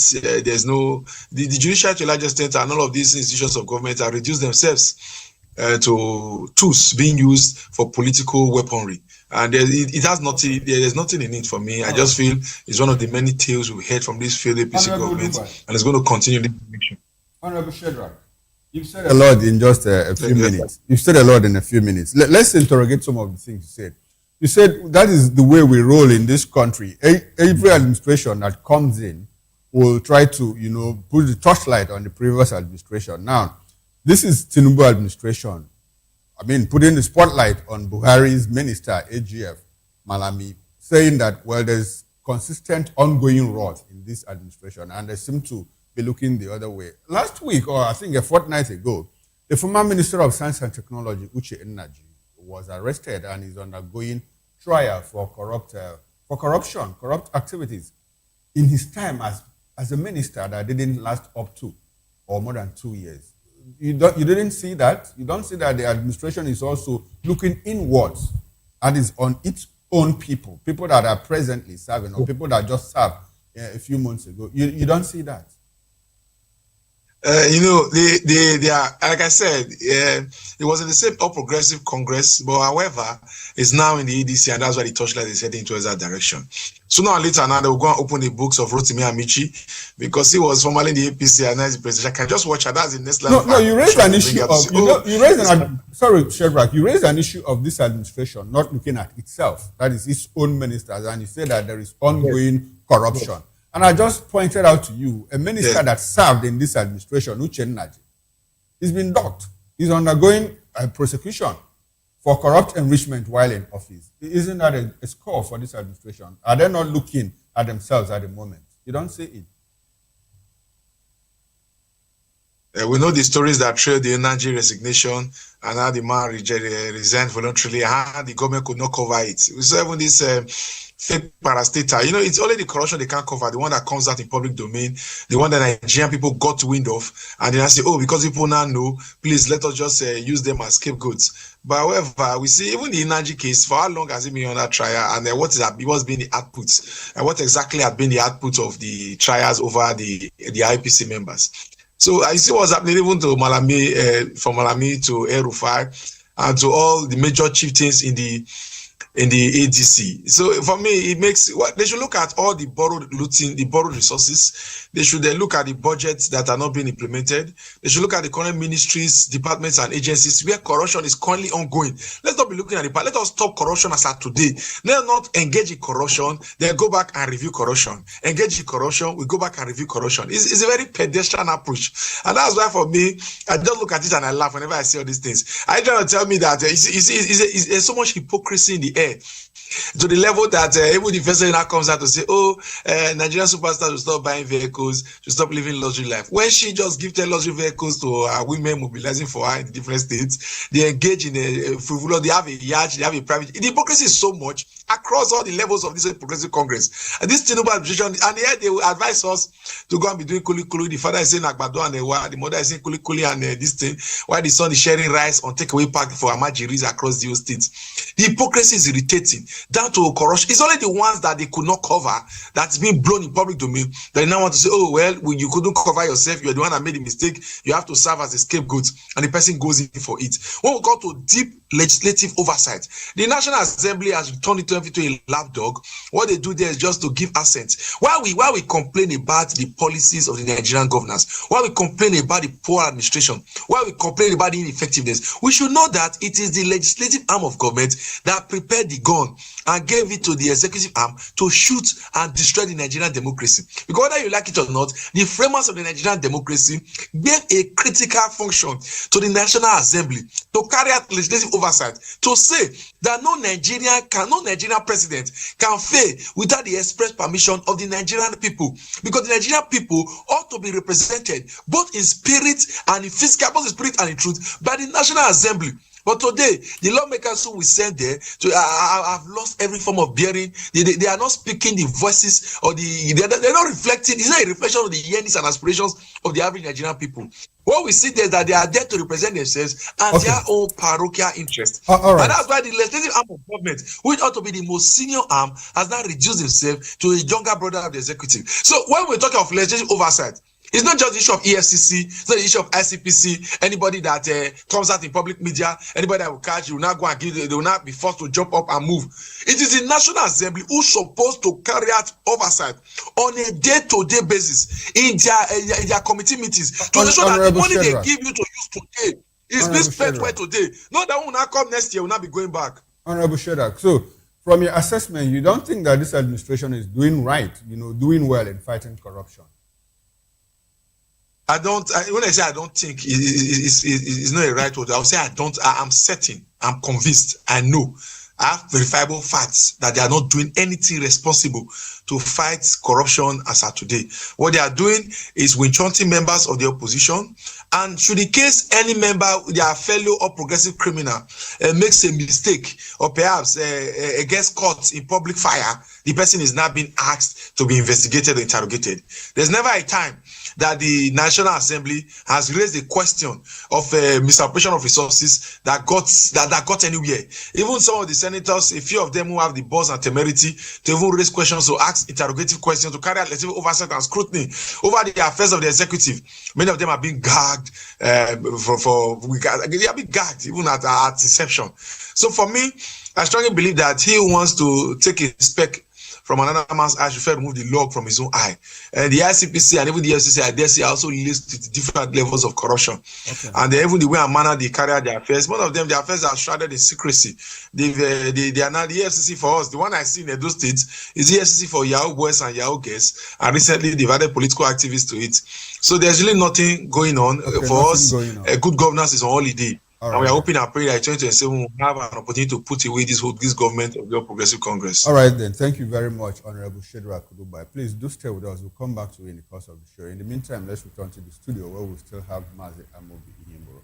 Mazi, I want us to interrogate the efforts of this government in fighting corruption. The guest from Benin City raised an issue that, well, they are not looking inwards. They are looking at Buhari's ministers and looks like political witch hunt. I want to give you 3 instances. I just mentioned Uche Naji, who is undergoing prosecution. We also had Beta Edu. Her prosecution is ongoing.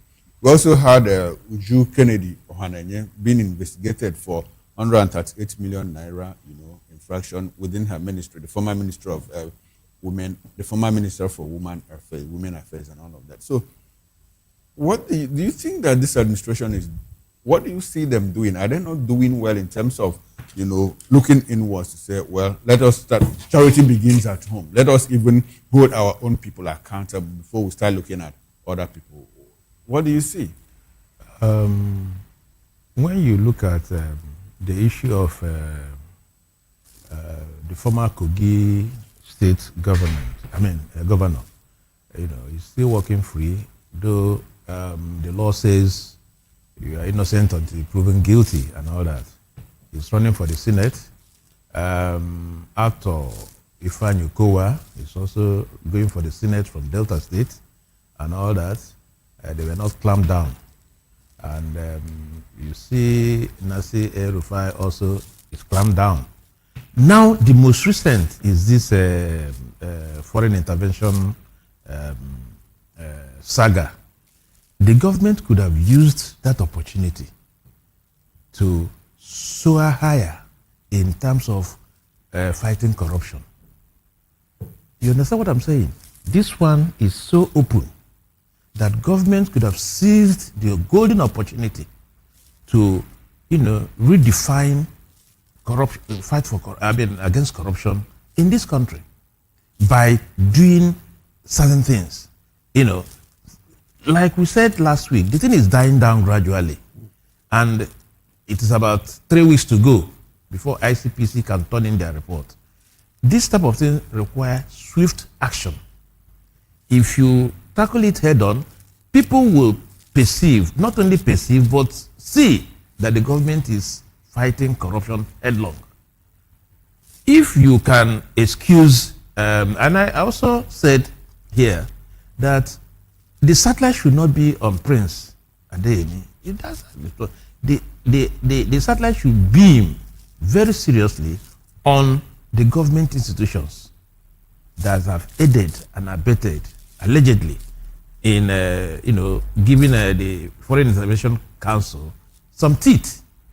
So what I'm saying in effect is that you must be seen to fight this corruption from all angles, particularly now that the situation in this country is, a little bit on the other side. Now look at the also that's why I said you must look at the institutions, not the personalities involved. There is this thing in the public domain about World Cup, what is it called, in the budget, 6.44 billion and all that. And some people are saying, okay, we budgeted it, we put it in the budget because we were thinking Nigeria will qualify. Granting, our state of optimism, in the World Cup fiesta. We crashed out somewhere in November. And the bill was signed sometime in December and all that. He couldn't have taken any baby computer person to delete that in 1 hour, to delete that from the budget. But it was still there. So what we are saying is that, it's a little bit confusing whether you will say the government is fighting corruption or they are not fighting corruption. This Foreign Intervention Council saga should have been a golden opportunity for this administration to write their name, in gold vis-a-vis fight against corruption. We have a public declaration of assets mandate. For public office of holders in Nigeria. They declare before they get into office and after they leave. Do you think that mandate is faulty? Because at the time Malami, got into office, he declared assets worth 41 million. And now, after leaving office, he's been said to be forfeiting properties, over 48 properties worth billions of naira. So that means it isn't really working. And should that be stopped, or should it be an ongoing thing? Because these assets are not even made public at the end of the day. Yeah, many of them, do it by proxy. They do it by proxy. And then in Malami's case, we also learned that some people came forward to say, no, this is our property. This is our property. Some people turned in and said it is their property. But the judge said, no, we're not looking at the ownership. We're looking at, that it is a proceed of corruption, through which those properties were acquired and all that. So what I'm saying in effect, theoretically speaking, CCB, that is the Code of Conduct Bureau, is established to monitor these things. But since the naked debate has learned how to, fly without perching, the, hunter will also, So what I'm saying in effect is that politicians has also devised a way of circumventing the CCB, as it were. On paper, the CCB is good. But in terms of empirical implementation of the CCB, it is fraught with a lot of difficulty. So it is left for Nigerians to also go back, think backwards and see how we can also curtail these politicians from having some of these things by proxy, because that is what it is. All right, thank you. Honorable Adugbai, some Nigerians, critics have said that one of the ways we can mitigate, this is to have these asset declarations made public, maybe searchable online. Do you think it will make any difference at this time? When they declare their assets, we should maybe have means to cross-check. Would that make any difference?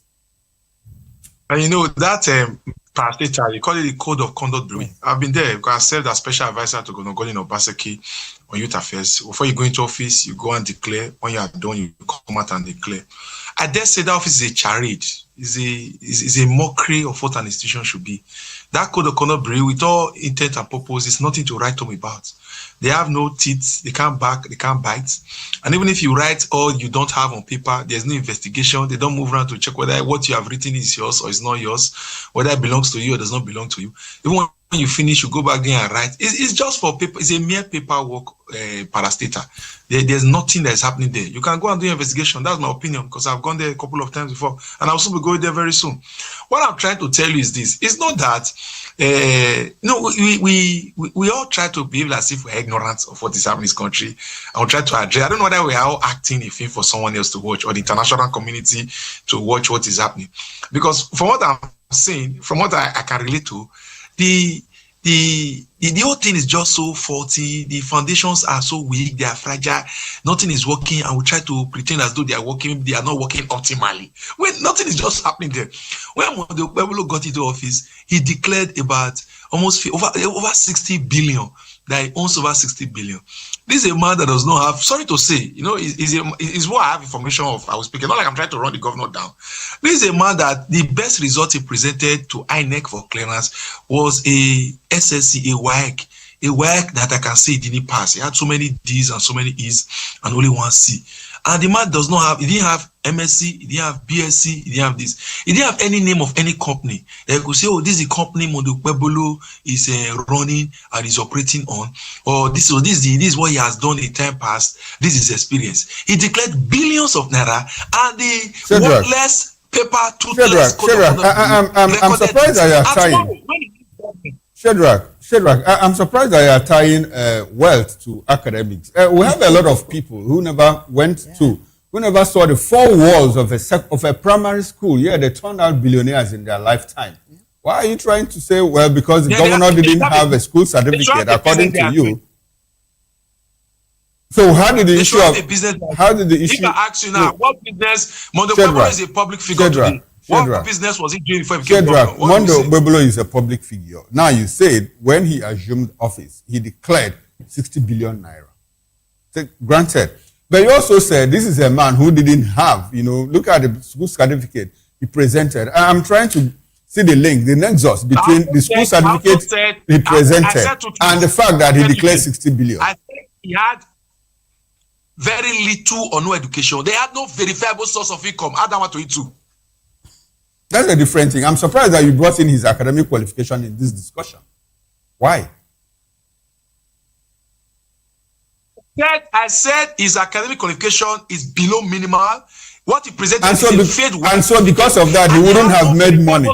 And because of that, he wouldn't have made money because his school certificate is not. How did he not make the money? I said there's no verifiable source of income. Why don't you capture that one too? Did I not say that? I said there was no verifiable source of income. Add that one to it and make sense of it. A man with little or no education, no company established, no verifiable source of income, declare 60 billion. You're making me irritated as though you want to defend him. What did he do? What's the source of his income? Which business was it? Was a guru in what venture? Real estate, private equity? Was he a foreign investor? Was he an importer exporter? Was he what exactly was he doing?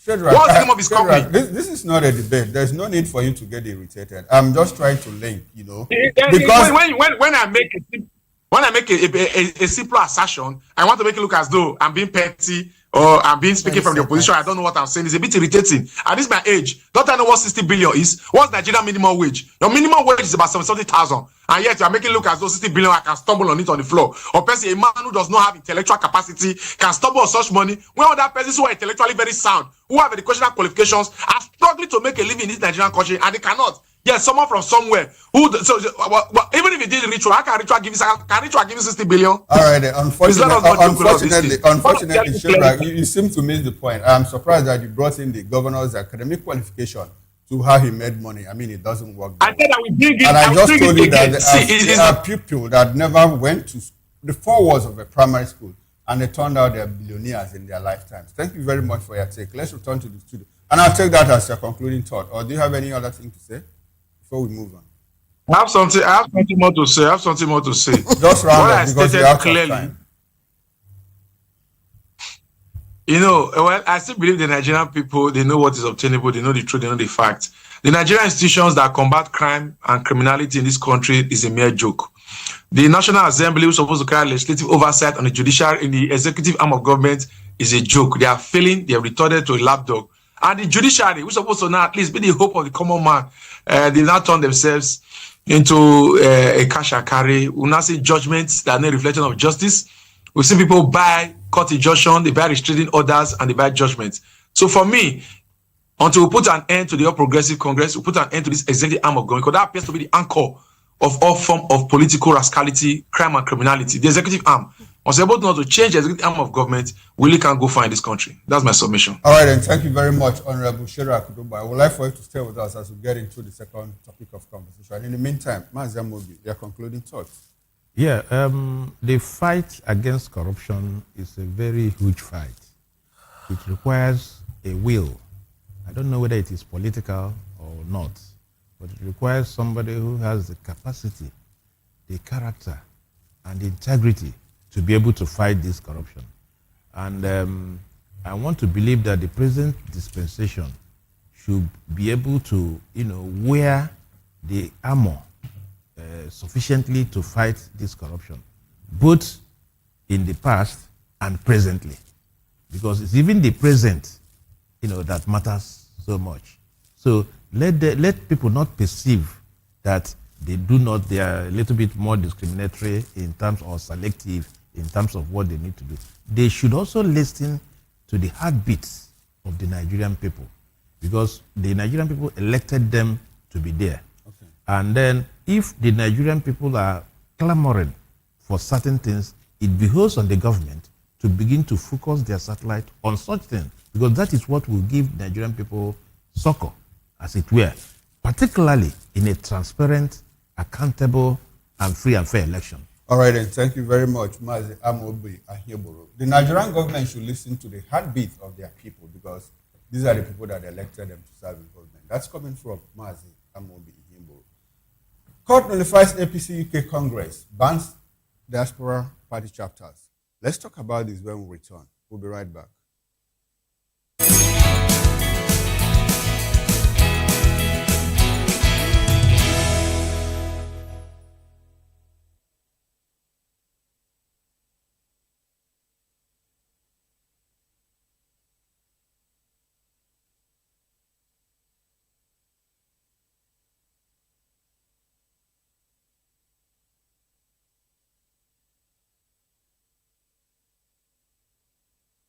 On Edge Dialogue, we bring you fresh ideas and conversations, shaping the future of learning in Nigeria and beyond.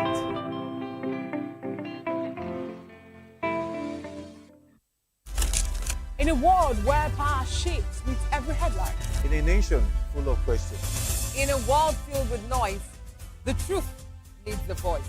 The policies that shapes our world and the economy that determines our future.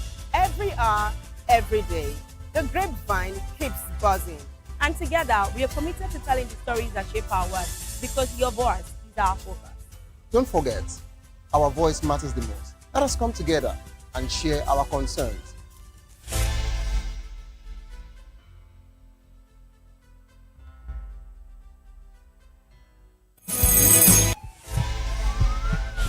This is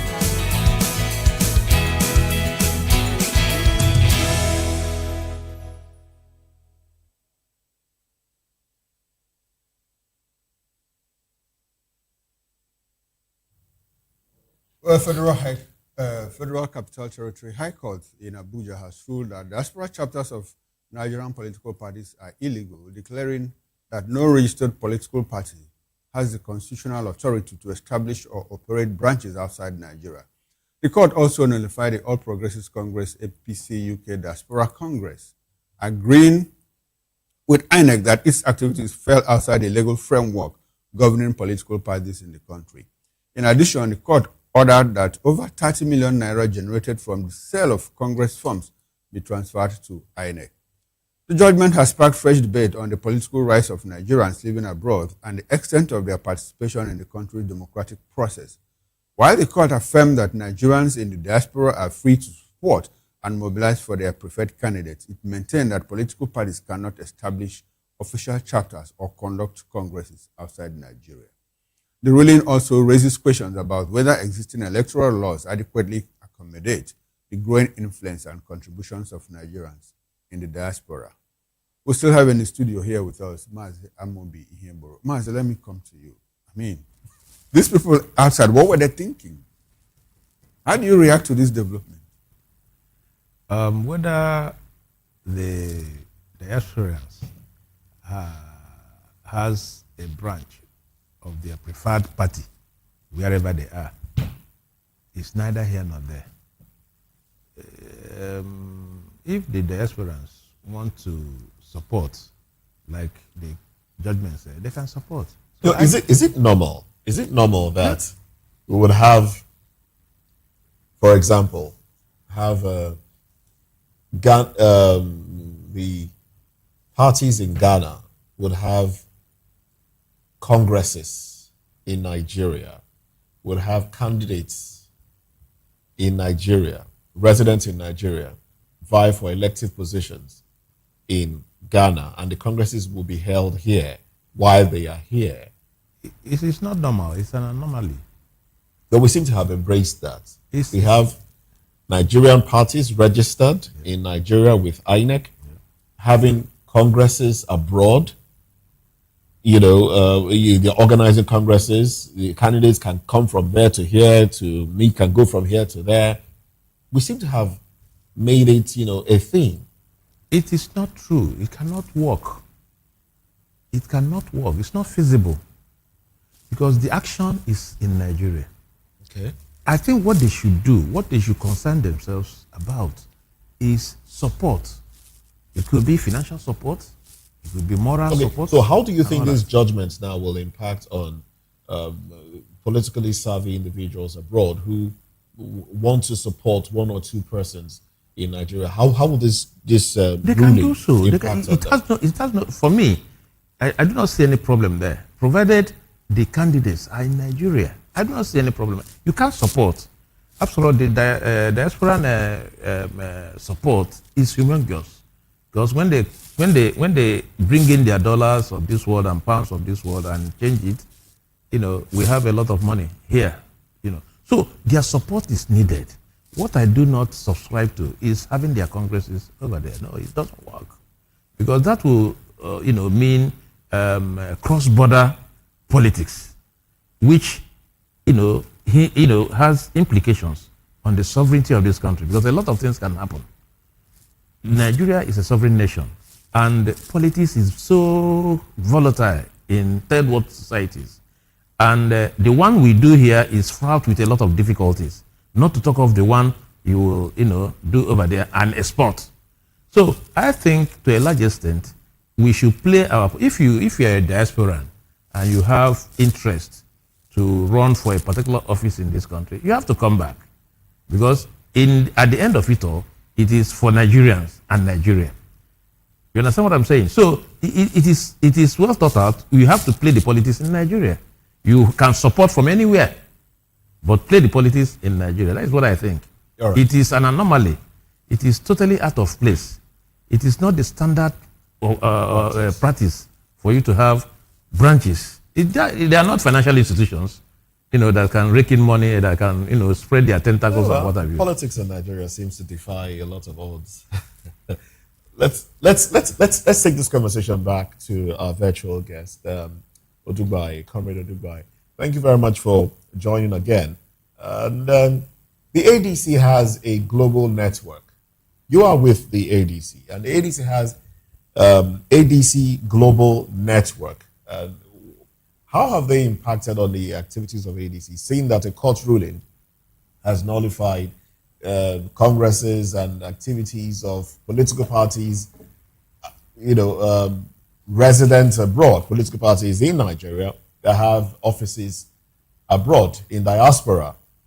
How has, your party with the global network, how have they impacted on the activities of your party, and how will this court ruling impact on the activities of both the ADC and other political parties in Nigeria as we go forward? I just feel, every time you see policies of government, it is hard for them to focus squarely on governance and not focus on politics. You see, they spend time ought to be deployed for governance, for meeting the security and welfare of the Nigerian people, policies that how to improve life, alleviate poverty, reduce the price of fuel, ensure production and creativity. They leave all of those ones behind, and they are chasing shadows because they want to remain in public office. The progressive criminals, they know very clearly that the average Nigerian out there is disenchanted. More so, those Nigerians abroad are more disappointed than the Nigerians in Nigeria. Because those ones who are in diaspora, they have seen what life ought to be. They have come to know that, this Nigerian nation is really worse off. Amongst all men, Nigeria appears to be one of the most miserable. So what we need to do is to ensure that we create change in this Nigerian government so that we can have a semblance of what good governance is. But the court really doesn't stop them from coming back home to vote if they want to, does it? Is it normal what does it stop? Let me know clearly. What does it stop? What does this? What exactly does this stop? Holding and how does that improve the life of Nigerian people? Holding congresses. Now there were APC had a UK Diaspora Congress, and then the court has said, look, that is nullified. There shouldn't be anything like an APC UK Diaspora Congress held. If the people in UK, Nigerians in UK, say they want to organize themselves, they want to get leadership amongst themselves so that they can continue to organize and contribute to the growth and development of the party. How does that not become a problem to the Nigerian federal government? And how does that negatively affect the life of the Nigerian people? That's the question I want to ask. If perhaps the All Progressive Congress, members of the APC in UK, say, wow, we're APC, I'm APC, are you APC, I'm APC, let's come together, get a chairman of the APC UK branch so that we can begin to put together resources, we can begin to work, promote the interests of the company. But Nigerian government, they have an appendage abroad.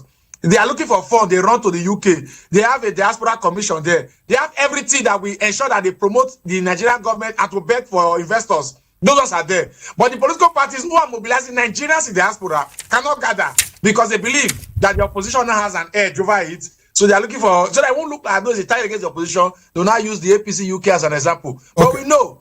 Comrade Shadrach, let's examine this thing. Now, we have APC, we have ADC, we have NDC, we have political parties. Now, the ADC, let's say APC, now, the APC congresses, APC has, sympathizers in the UK, and they organize themselves. And they say, we've conducted a congress. And they say, now, these are our delegates. During the primaries, go back to Nigeria and vote. And you come back to Nigeria, we have about 17,000 polling units in Nigeria. And now in the process of conducting primaries, direct primaries, now somebody comes to say, I am APC Coventry in the UK. Which constituency are you representing? Which polling units are you representing? That is the big question. Is it proper to allow them to continue to do that? For them to come from the diaspora to come and take part in party primaries here, I do not know. It depends on the party's constitution. I do not know what the position of APC writes. Okay. But that didn't happen in the ADC. There was nobody in the ADC who came from the UK because he lives in the UK. He now has voting rights in the ADC Congress. There was nothing of such. So I do not know if the APC surreptitiously or nicodemously allowed people, because of their virtue of being in diaspora, now come to vote in their political party primaries when they are not aligned to any particular ward, no constituents, no unit, they're not delegated, they're not members of the executive at any level, because they just live and stay in UK, they now have voting rights in their party primaries. Then I think the APC should be investigated. It's a fraudulent arrangement. But to not say that there's not any form of restraint or any form of gacking from ensuring that Nigerians abroad cannot gather, mobilize support. I do not know about their voting rights. The court didn't say that. The court said, well, you can organize yourself if you are sympathizing with a political party. Do all of that. If you want to conduct congresses for yourself, for your own organization, do that. But don't bring it to Nigeria and say, well, this is APC, ADC, NDC, PDP, XYZ, UK Congress in Nigeria. Is there any problem with that judgment?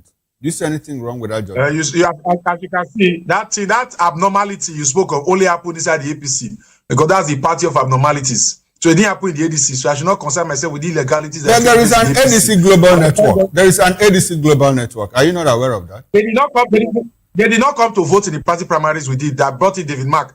Did you see their vote? Did they come to say they want to vote? Did they organize congresses? Do they organize congresses? Do they? They know they won't come and vote at that level to organize their career affairs. That does not give them voting rights.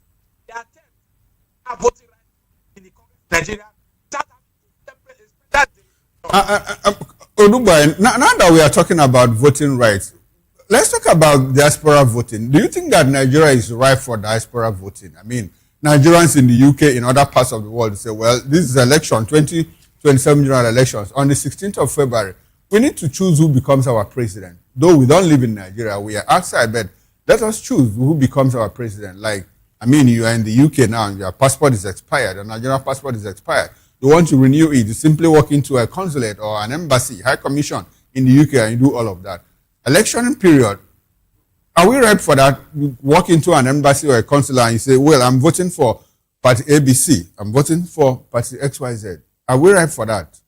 Is that something that we can experiment with? For me, there's really nothing wrong with diaspora voting. There's really nothing wrong in capturing the franchise of your citizens who are overseas. But the question is the modes and methodologies, the methodologies. What are the institutions that were supported over it? We've been running elections back to back for God knows how many electoral cycles Nigeria has had since the return of democracy in 1999.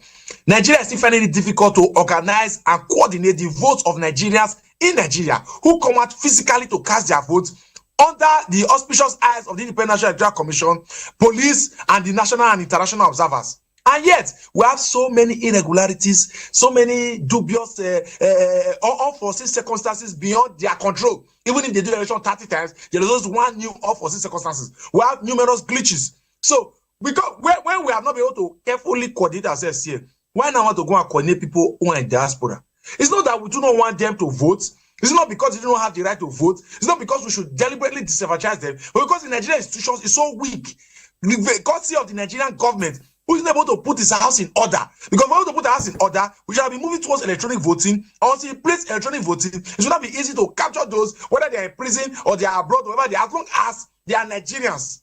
They will not have the right to vote. But as today, with the mere political, the failure and the weakness, the irregularities, Independent National Commission, INEC, we can't be taking of diaspora voting because we'll just be making a mockery of ourselves. Because that is when the APC will not tell you that Nigerians are in Niger. All the Fulanis in Niger, all the Fulanis in the Shire regions, they will now automatically have PVCs. And they will not carry INEC voter registration machine and take it to the Shire. They will take it to Mali, take it to Cameroon. So that Nigerians living there, who are Fulanis, of course, will not start voting. Then we'll not see that the bulk votes of now will come. I'm sure.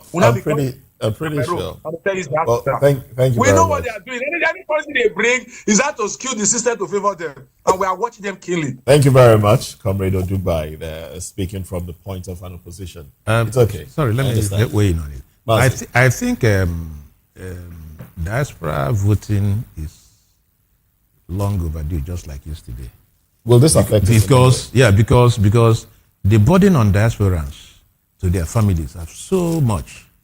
You know, they are so much. The diasporans are equally complaining because those people they left behind are also complaining every day. There's lots of burden on them to send so money they back must home. have a way also in throwing what they might think is the right person for the right job.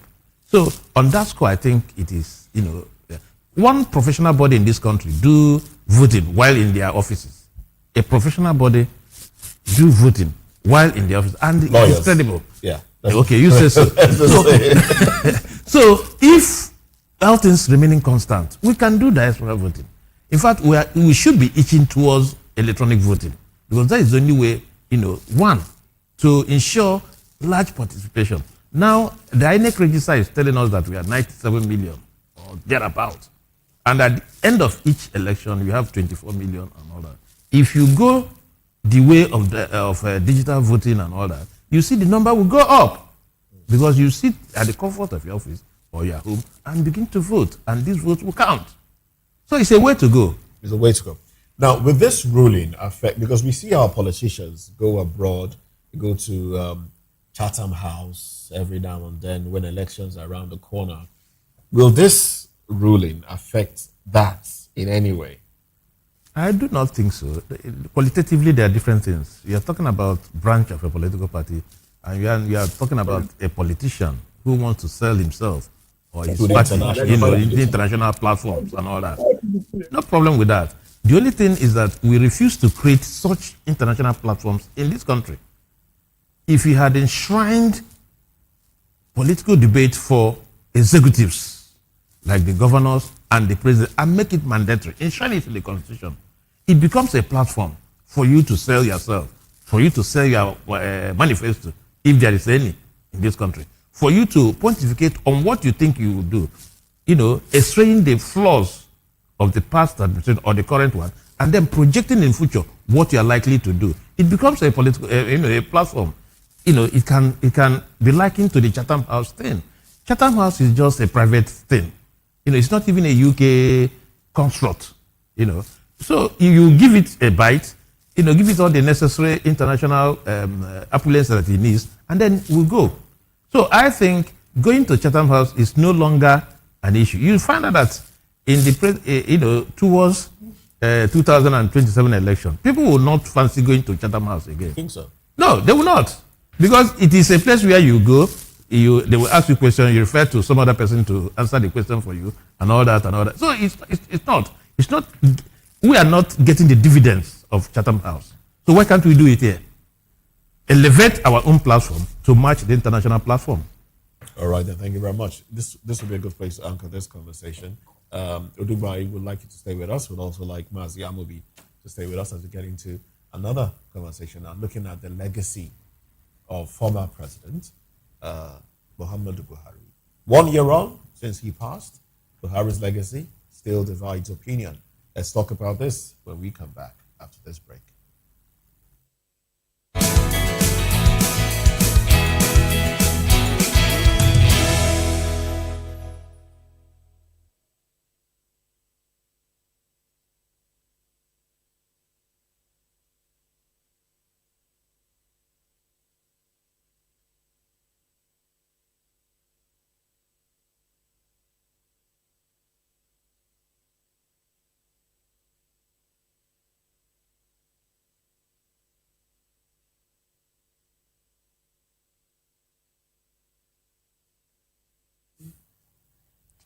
Well, thank you very much for staying with us. Now, 1 year on, 1 year after the passing of former President Muhammadu Buhari, Nigerians continue to reflect on a leadership that left both enduring achievements and enduring debates. Now, widely known, for his anti-corruption stance and personal reputation for integrity, Buhari's administration introduced reforms such as the Treasury Single Account, CSA, the BVN integration, the IPPIS for government workers, civil servants, and the gift miss as well to strengthen accountability in public finance. Now, his government also embarked on major infrastructure projects, including rail lines, highways, bridges, and power initiatives, now many of which remain in use today, while expanding social investment programs like the NPAR, the trader money, and conditional cash transfers. However, Buhari's legacy remains a subject of national conversation. While supporters credit him for promoting discipline, well, some supporters think so, strengthening institutions, improving infrastructure, and overseeing Nigeria's first peaceful transfer of power. Well, I don't know what that is, but well, basically, let's just talk about his legacy. Mazi Amobi, the legacy of Buhari. 2015. Yes. People felt that because of Buhari's military background, he would be more likely, to change the landscape of a lot of things. And because of perceived level of integrity, people also thought that the issue of corruption would be, tackled head on, as it were, and a lot of things. So a lot of things were going for Muhammadu Buhari before 2015. And, and those beliefs were spin-offs from when he was military head of state, together with Tunde Diagbo and all that.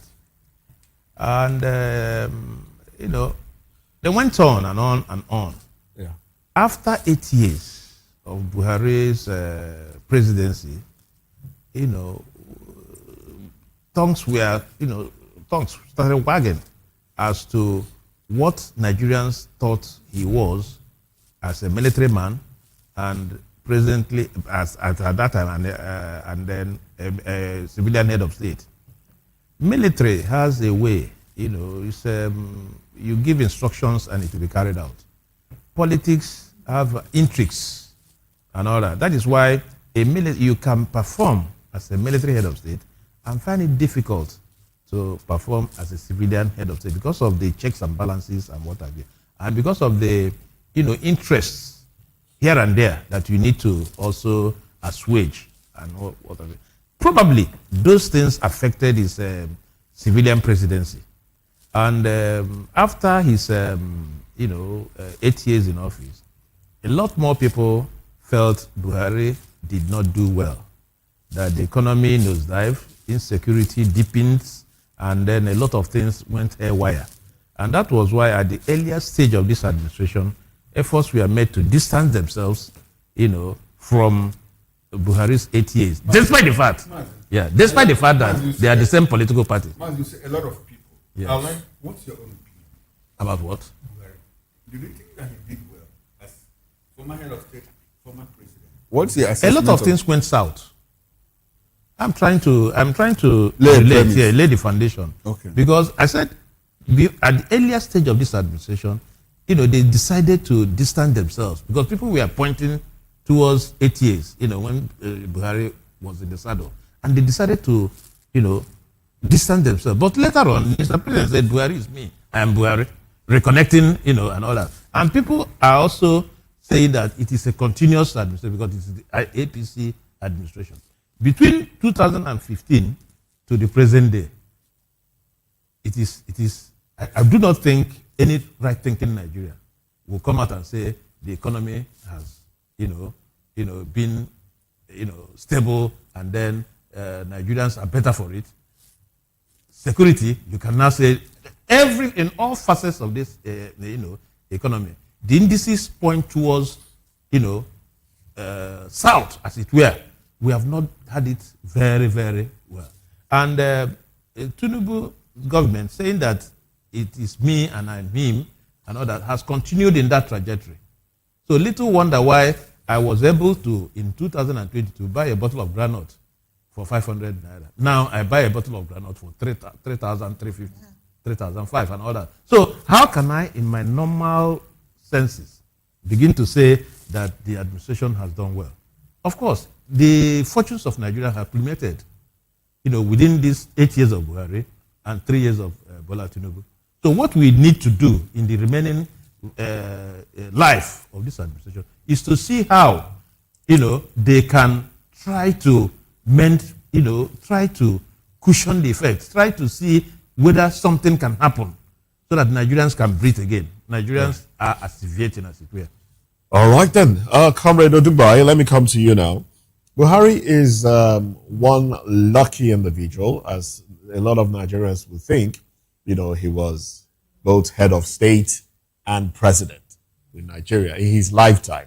Not many, can boast of achieving that.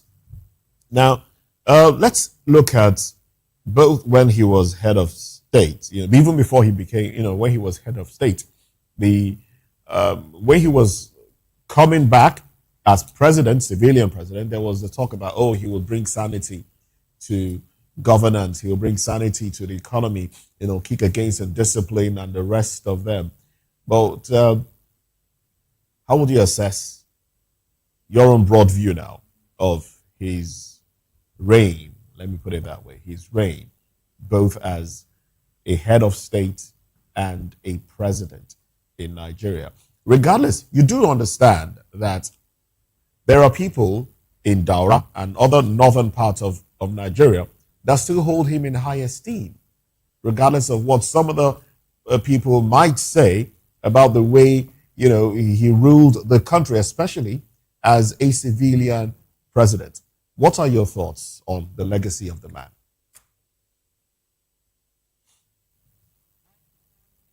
So you talk about him, you said he's one of the few lucky Nigerians to have been president and head of state. In as much as I agree to the fact that he was lucky, it's so ironical that Nigeria was now unlucky to have him, because there's really nothing tangible we can point to say, oh, we have a great leader in Buhari. If we put together 50, I won't say 1,000, 1,000 be true, for 1,000 top greatest African leaders, let's not go around the world, just Africa alone. That if Buhari will make any number into that list. So because there's really nothing. When you talk about enduring legacy, I laugh because I'm looking for the enduring legacies that I'm not seeing. See, it's just because he didn't do all the negative things we are not seeing today. It can best describe. Let me give you a good understanding of what I mean. See, when a woman marries a husband and the husband is a chronic smoker and he's an alcoholic, he drinks, and I say, oh, my husband smokes and drinks a lot, I can't continue. And that divorces the husband. And that goes and marry another one. And the one he marries, then this one drinks, this one smokes, and this one womanizes. And I say, oh, it's as if my former husband is better. At least that one always smokes and drinks. He does not womanize. Not necessarily because that one did anything better, but because he did not perform all the evil. That's where we are today. Today, Nigeria has a president that smokes, that drinks, that womanizes. And when I say, oh, we miss the former one because he always smokes and drinks. That's where we are. That's the irony. Not because Buhari did anything good, just because we're not having a worse version of a Buhari, something we never expected. So we're not forced to look back to look as though a Buhari did well. But the only thing we could say he did not do was that he did not destroy the institutions. Is that a problem with the Nigerian people? Do you think that the Nigerian people have a problem? Because from Obasanjo's era, we've had people complain about every president. I mean, when Obasanjo left office, Nigerians were like, oh, his administration was bad. Good luck would be better. And then when Good Luck left, oh, Good Luck was, not aware of a lot of things. He was clueless. The next one will be better. Buhari, he was this. The next one will be. Are we the problem? Yaradua was good. That showed that there's no problem with Nigerian people. When Olusegun Obasanjo left and gave us Yaradua, we were happy that the man was doing. The indices were clear. It's only that guy's administration that fuel prices got down. That was the only sincere human being we've had as president who came out to say, the election that brought me was a bit flawed. Let me reposition it. Let us set up a committee to review INEC to ensure that subsequent elections will be free and fairer. That was a human being. Not just to you that Nigerian people are not the people with the problem, it's the leaders that have the problem. The leaders come from the people, don't they? The leaders come from the people. The leaders come from the people. They are part of the people. No, Nigerian leaders don't come from the people. Can you say Mondo Pueblo came from Edo State people? They came from the establishment. I don't understand you. They come from the political establishment. It's the political establishment that brings the leadership for the people. If election was free and credible, then we will not blame the people for the leaders. As we are today now, is it the people that will return Bola Ahmed Tinubu should the case judiciary announce it tomorrow? It is not the judiciary that determines who wins and who loses. And judiciary is not determined by the city president or the city governor and how well they are able to deploy resources in ensuring that those people who they want to be in office remain there. The people are now so poor, they weaponize poverty that even if you do not have money for vote buying, you do not even stand a chance on the polling unit. Because nobody in this current reality, if just only a few persons who maybe live in the cities, in the cosmopolitan centers, those people in the villages who perhaps go to farm one afternoon and night, who understand that even if they bring in the best president, it will take time before it will the effect of that government affect their life. They will not collect the one they can see. When they can't even distinguish between the good candidate and the bad one, the one in the agency is not giving a clear direction. No, my brother, it is the political establishments that bring the leaders. Comrade Shedrack, we are discussing Buhari's legacy. I would like to ask you, let me go there. For the 8 years that Buhari was president of this country, can you point to any good thing that he did in that 8 years, or a few good things that he did by assessment? Yes, I said the good things he did. I could not see it when he was president, but I saw it after he left. When Tinubu started manhandling elections, because when Olusegun President Buhari was there, opposition parties conducted election and they won. And we could see that the courts gave judgments to opposition party as winners and they won. And they conducted the election, opposition won. But that's not what is now happening currently in Nigeria. We saw that political parties thrived. They were able to organize themselves. They held meetings. You could form a coalition. The coalition will stand. Nobody who comes to. There was no hounding. There was no destruction of political. No direct attack to political institutions.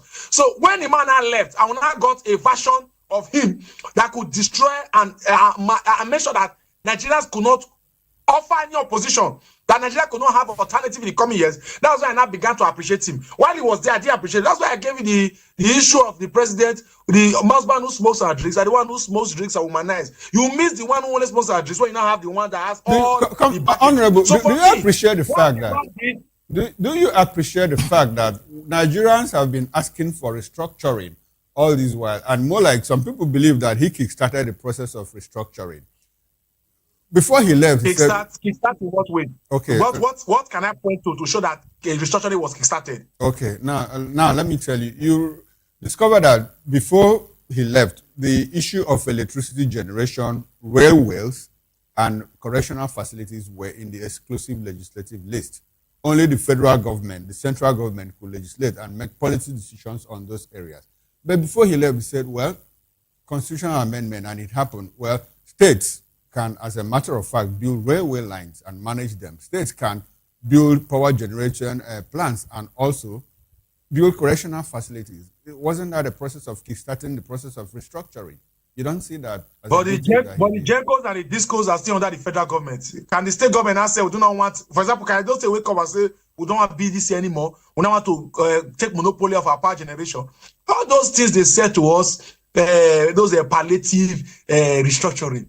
They give you what looks like the real thing, and we are forced to celebrate because it looks a bit different from the old. When something is not functional, when something is inherently dysfunctional, what we require is to unbundle the system, create way for the new to overtake the old, and not begin to manage the old and begin to create different versions just because we want to create an impression that we are doing something or perhaps we are moving forward. When even the forward motion is taking us nowhere. For me, I can't count that as anything. Even the local government autonomy that Tinubu gives, he gave us, he said full-fledged local government autonomy. When he leaves tomorrow now, I know you count that one as his achievement. But as I speak today now, where is the local government autonomy? They did the election here.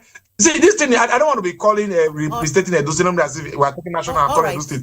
There's no local government autonomy anywhere. As far as I'm concerned, I'm not seeing it. But when he leaves tomorrow, because he that sham on paper, will not be saying this is achievement. Let me also... One thing, an achievement does not reflect the life of Nigerians, cannot be said to be an achievement. All right, let's also talk about this. I mean, under Buhari's administration, he launched some of what we consider some of the best social intervention programs. We had trader money, we had Empower, we had school feeding. I mean, whether you agree or not, you know. So, I mean, looking back, were these not lofty and meaningful projects? And then my second question for you, if you were to describe his administration, his 8-year tenure, I mean, in just one sentence, what would it be? If I were to describe Buhari, I'll call it the government of cowtocracy. Government of the cow, by the cow, and for the cow. Because his full 8 years, we were all discussing grazing routes, giving Fulani land, grazing routes, creating grazing pens everywhere. It was just this Fulani jihadist agenda and this cow issue that dominated the scene from top to bottom. That was the major issue. So that's why I call it government of the cow, by the cow, and for the cow, autocracy. Then when you went to this, that's how I defend it. If you want me to defend it, I can explain for them if you want me. I know don't have time. Go ahead. If you, when you talk about those social welfareism program, I began to laugh because that's the biggest sham I've ever seen in terms of democracy. That's it. That's it. See, even if you think that Nigerians are foolish, please, I dare to say, someone like me can never be foolish. I have studied democracy, not for what it has become in Nigeria, but for what it ought to be, what the drafters and framers of the constitution had wanted it to be. And if you look clearly, Nigeria is not only the only country under poverty. There were other countries who were poorer than Nigeria. Even before Nigeria had independence in 1960, there was Singapore, there was China, there was India. These are countries that used to be the headquarters of poverty. But guess what? They worked on themselves. They've elevated their people from poverty. And I bet you, there is no one of those countries, no one of them that brought his people out of poverty by giving them money by hand, by going to the market to share money to the trader, by going to school to feed children in the school, by boiling eggs for them. There's no one of them. So don't make it look as though Nigerian government, they know what to do. They are deliberately not doing it because they are trying to weaponize poverty.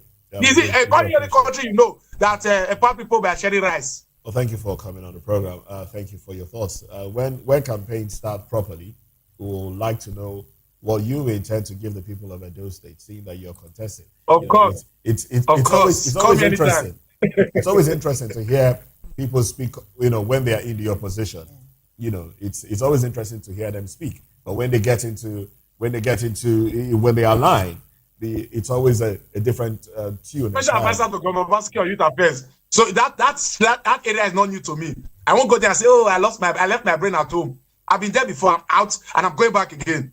All right, then. Now your principal, there were issues about his own. Well, let's not get into all of that right now. Thank you very much, Odugbai, for joining the conversation. Mazi, let's have your concluding thoughts on this one. Yeah, the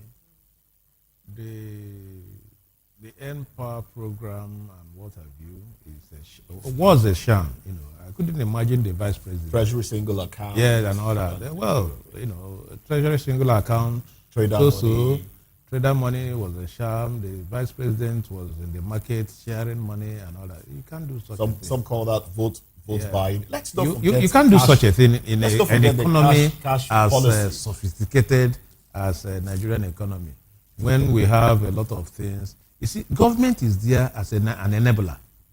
Government is supposed to give you favorable environment to thrive.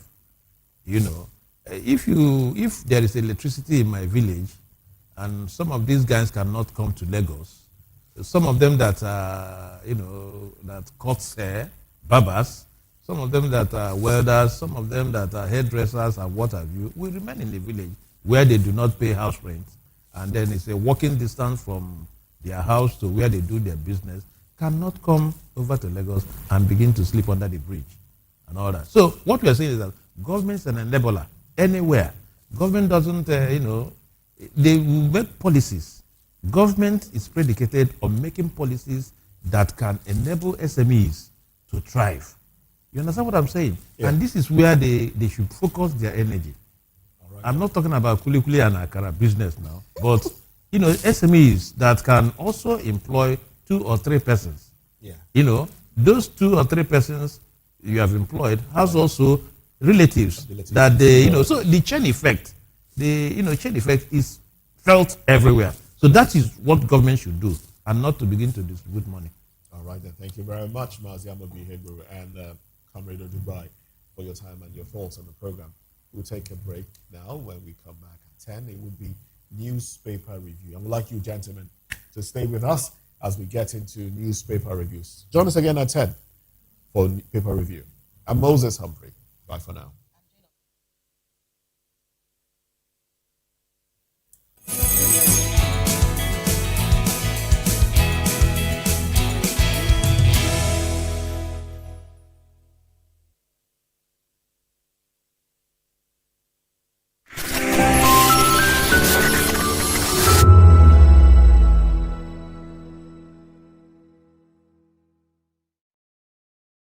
Big news is here. Your favorite Voice of the People television station is now on free to air on Nigecomsat. All you need to do is align your dish using the following: orbit position 40.5 degrees east, 12.685 gigahertz, 30,000 kilobytes per second. Polarized vertical, frequency 2, 12.731 gigahertz, symbol rate 26,250 kilobytes per second. Polarization H. This works on any decoder. Catch up to 100 channels, sports, movies, news, all for free. This is with better quality at no extra cost.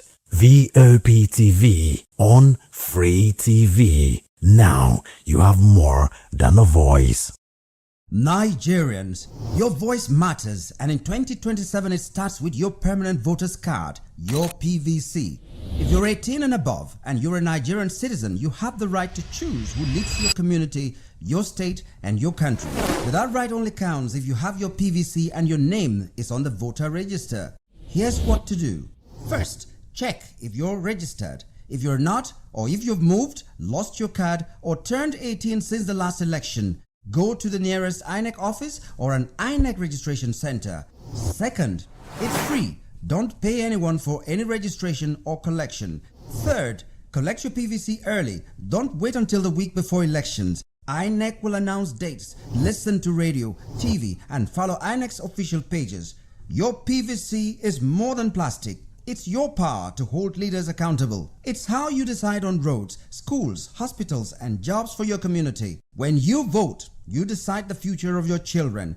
Get registered. Get your PVC. Vote in 2027. For Nigeria to work, you must be a part of it. Your vote, your future, your responsibility. This message is brought to you by Voice of the People, VOP Media. That 10 seconds you save by crossing the road could cost you your life. Pedestrian bridges are built for one reason: to keep you safe. They are free, they are strong, and they are there to protect you. Dashing across expressways leads to injuries, loss, and grief that last forever. Using the bridge takes less than 1 minute. Losing a loved one lasts a lifetime. Parents, teach your children. Drivers, slow down near bridges. Everyone, please use the pedestrian bridge every time. Your life is worth the climb. This message is from Voice of the People's Television.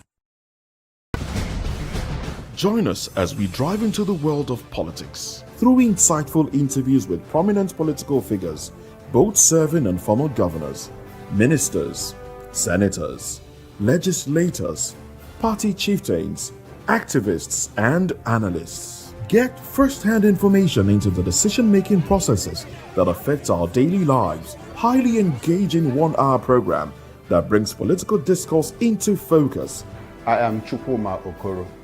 Political Lens, Monday through Friday, 6 to 7 p.m.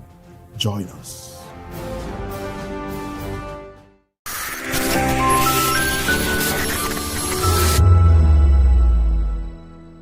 The red carpets, awards, the razzmatazz, music, fashion, interviews, and more. Spotlight on Voice of the People Television. Let's feed you with all the juicy stories in the global entertainment space, bringing you the glitz and glamour as they hot. Stay tuned to Spotlight, 1 p.m. Monday to Friday. Spotlight on Voptv. Entertainment like never before.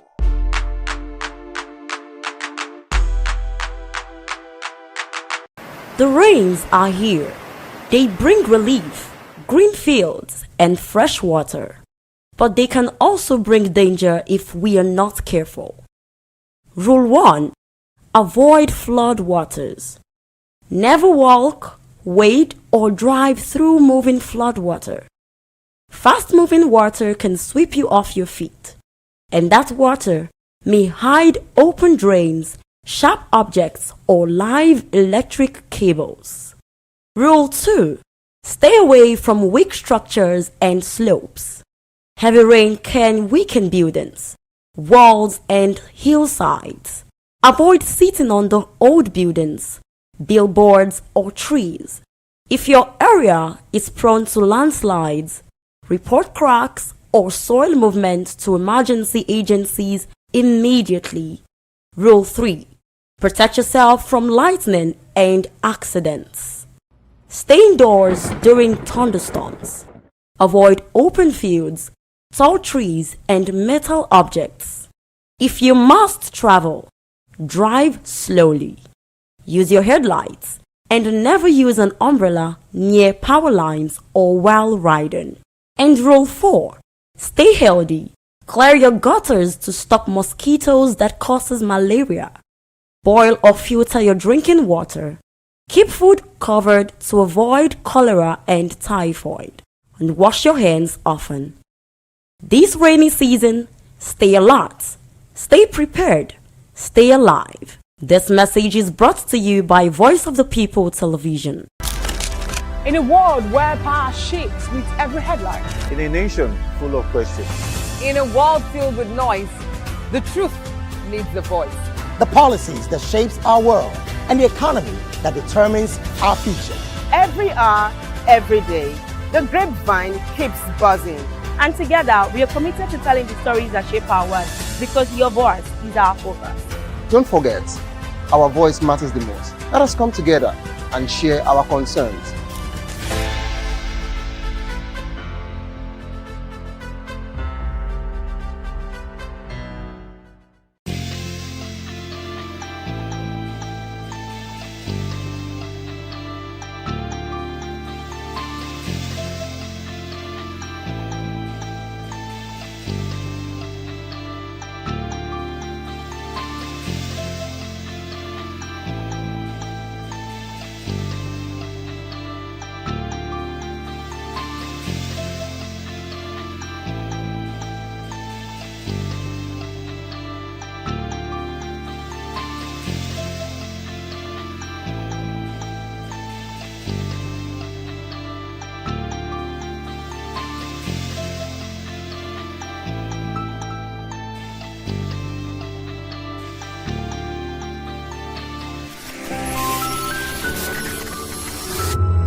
Welcome to the locker room, the home of football talk that matters.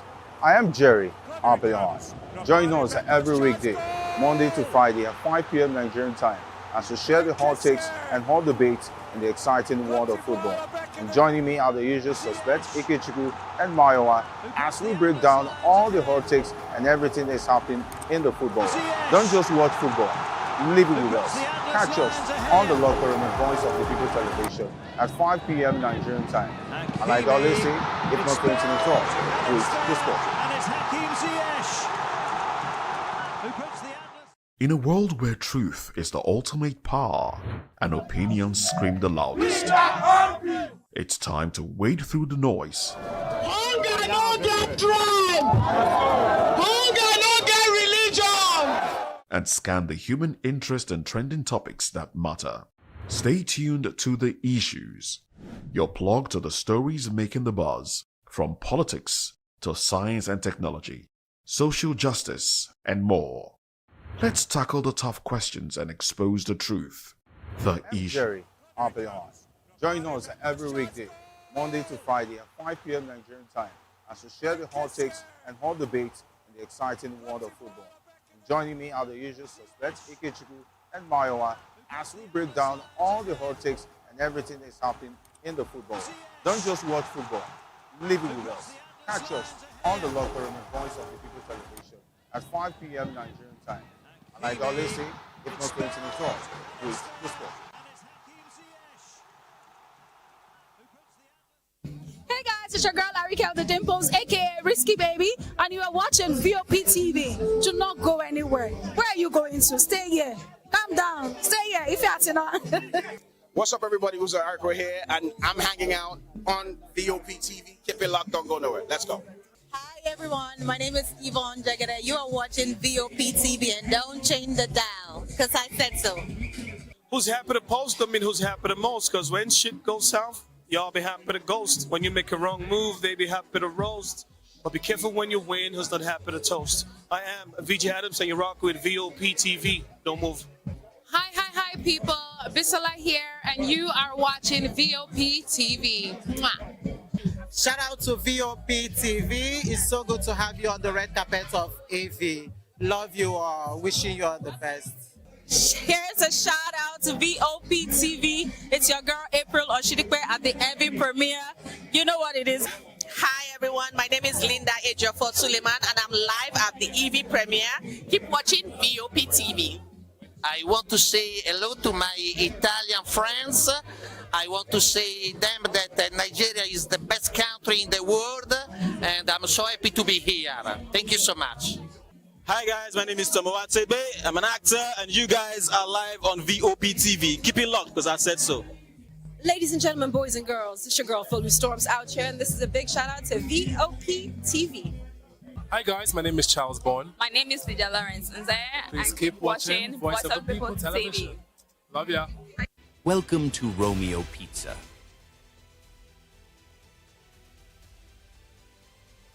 Sink your teeth into our freshly baked pizzas. Loaded with rich sauce, melted cheese, and irresistible toppings. Where every bite is a love story. Treat yourself to our creamy, dreamy ice cream. Smooth, sweet, and made to brighten your day. Or maybe you want it hot and satisfying. Our juicy shawarma is wrapped to perfection, packed with flavor in every mouthful. Pizza, ice cream, shawarma. Why choose one when you can have it all? Romeo Pizza has exactly what your taste buds desire. Good evening, Africa. My name is Mama Kore, actor, model, producer, and I'm giving a big shout out to Voptv, man. Keep watching. Don't change the dial. Thank you, and God bless you. My name is AY, and of course, I represent the voice of the people, and that's why I'm on VOP. AY say so. Hi everyone, it's your girl Miriam Tima from the Real Housewives of Lagos and the Real Housewives Ultimate Girl Trip Africa. Shout out to VOP, the voice of the people. You already know. Stay tuned, keep watching. And don't forget, VOP is the best.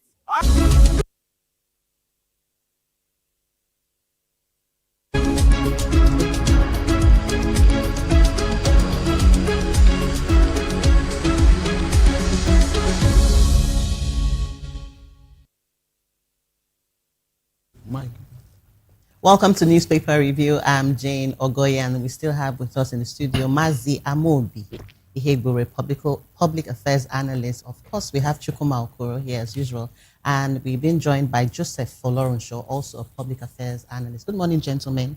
Thank you for joining us this morning. Let's, I think we should just begin with this story from the Punch newspaper. Atiku presidency clash as Senate rejects fresh probe. Fake agency controversy deepens as fresh calls for probe rise. Ex-VP challenges 1.3 billion naira agency fund. Calls for independent probe. Queries World Cup 6.4 billion naira budgets. Presidency fires back at Atiku. Backs ICPC probe of scandal. Still talking about the fake agency scandal. Let's touch on that before we dive into other topics. Yeah, like I always say, emphasis should be moved to institutions, not Prince himself. That is the only way we can have what we usually refer to in this country as dividend.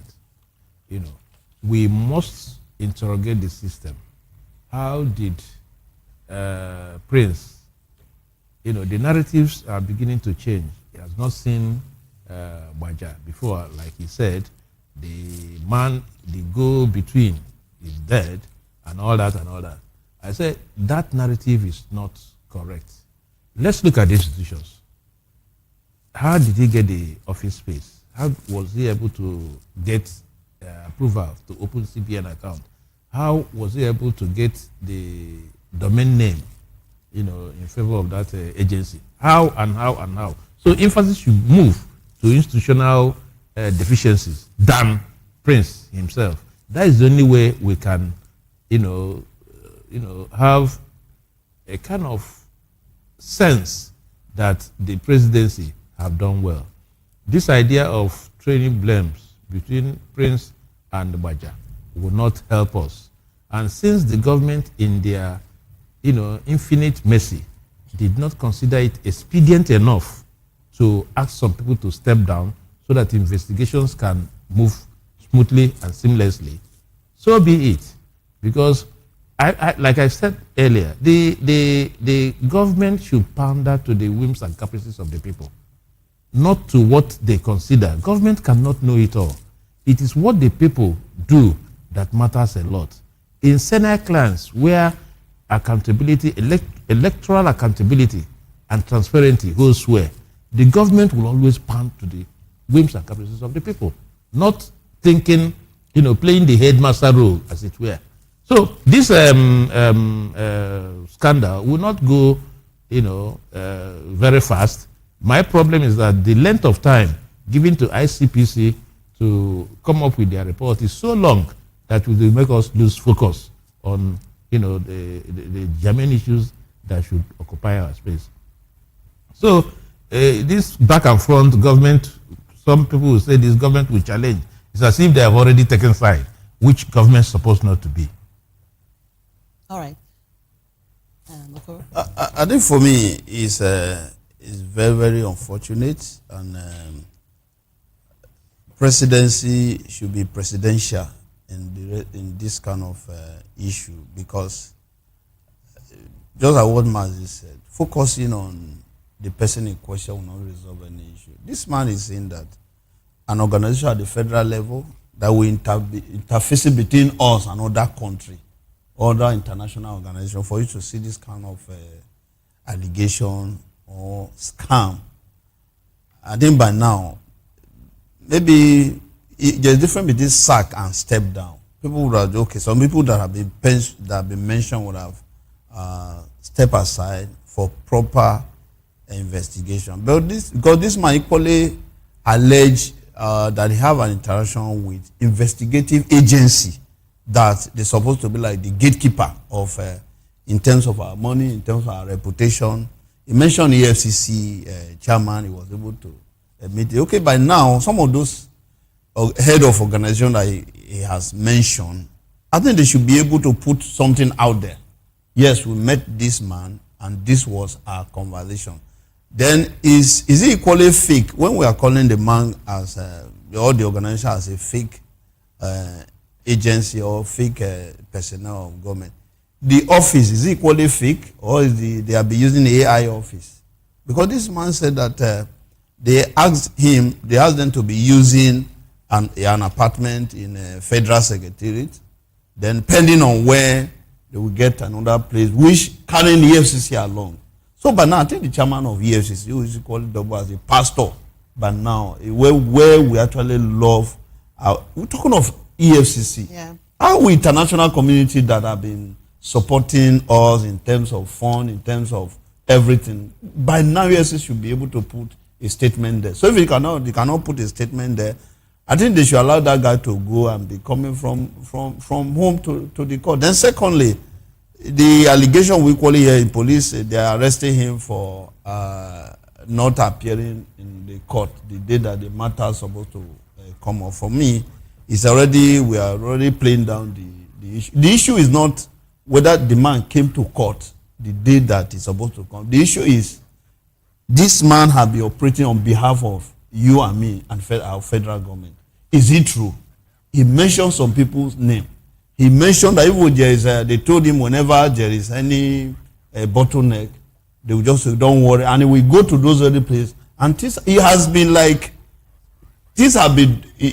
a latitude of doing a lot of things. But now, Nigeria would have get information either from the chief of staff office or from the secretary to the federal government or from the EFCC that, what this guy is saying is lie. Then secondly, what of the day that this man was in court and the court did not sit? If we are saying let us punish people, hey, what of that day? Can he equally punish the court? Yes, I was in court the other day. The court did not sit for the case. Then, and this man again, he have been asking that, please, I need protection. I'm willing to come and testify, to come and say my own side of, provided I'm able to have a protection. So some of this grammar of police going to smoke me out at Osun State, I think we don't need it because our reputation is already on a very, very challenging period. So the approach now is becoming like it's more embarrassment. Yeah. More embarrassment. Look at the question they were asking. We saw the question. Who are you? Yes. Say, but you call my name. Yes. So I think there's time for let them make this country proud. And just like you said, he appears to be the fall guy because at the end of the day, if the investigations should go the right way, a lot of people are supposed to go down because Absolutely. It's a long chain. That is why. You have the EFCC, you have CBN, you have ICTC. That is why the Senate, even the Senate. That is why I'm taken aback because I've not heard. Please help me out in this case that the police has queried or have executive interaction with all those people, all those agencies that aided and abetted, in quotes, the fake agency. I've not heard that probably the police have gone to secretary to the government who signed whatever. Please come and explain. How did you go to CBN? How do you manage to, who opened the account? How do you manage to do this and that and that and that? I have not heard that. So what are they investigating? What are they investigating? Jane, in the course of the morning show, there was something I said that needs repeating, it's worth repeating. And that is the role of the media in framing this narrative of what happened. When the media came out saying fake agency, I think they didn't do justice. They didn't do justice to this issue. Why is it fake? People that have office in the federal secretariat, we have a director general with letters signed. There's a budget. There's a budget with 1.3 billion. This man have access to the deputy speaker. I mean, he has access to EFCC chairman. I mean, and you're calling him fake. The head of service, had to make some approval for office space. Yes. Okay, manage this place until we get a more befitting place. That they will pay 300 million. We had the secretary to the government of the federation sign letters, on behalf of this agency, and the media is coming out fake agency. No, I don't agree with them. It's not fake. They should have probably used the word disputed, so that we'll begin to interrogate how did it come about and all of that from start to finish. Then we'll begin to look at the milestones, the threshold, the steps, that led up until the moment that somebody said, well, this agency doesn't even have legal backing, because that is what the issue is. Does it have legal backing in our books? No. And like I said the other day, I think that was yesterday, in 2011, Goodluck Jonathan set up a presidential committee, to review the number of agencies, whatever. There was a presidential committee on review of, very long name, talking about, it was headed by former head of service, Oresonye. And Oresonye at that time said, talking about agencies and parastatals of government, they said at the federal level, there were 541 of them. Out of those 541, 50 of them had no legal backing. Meaning that they were not acts of parliament. But they did exist, 50 as of 2011.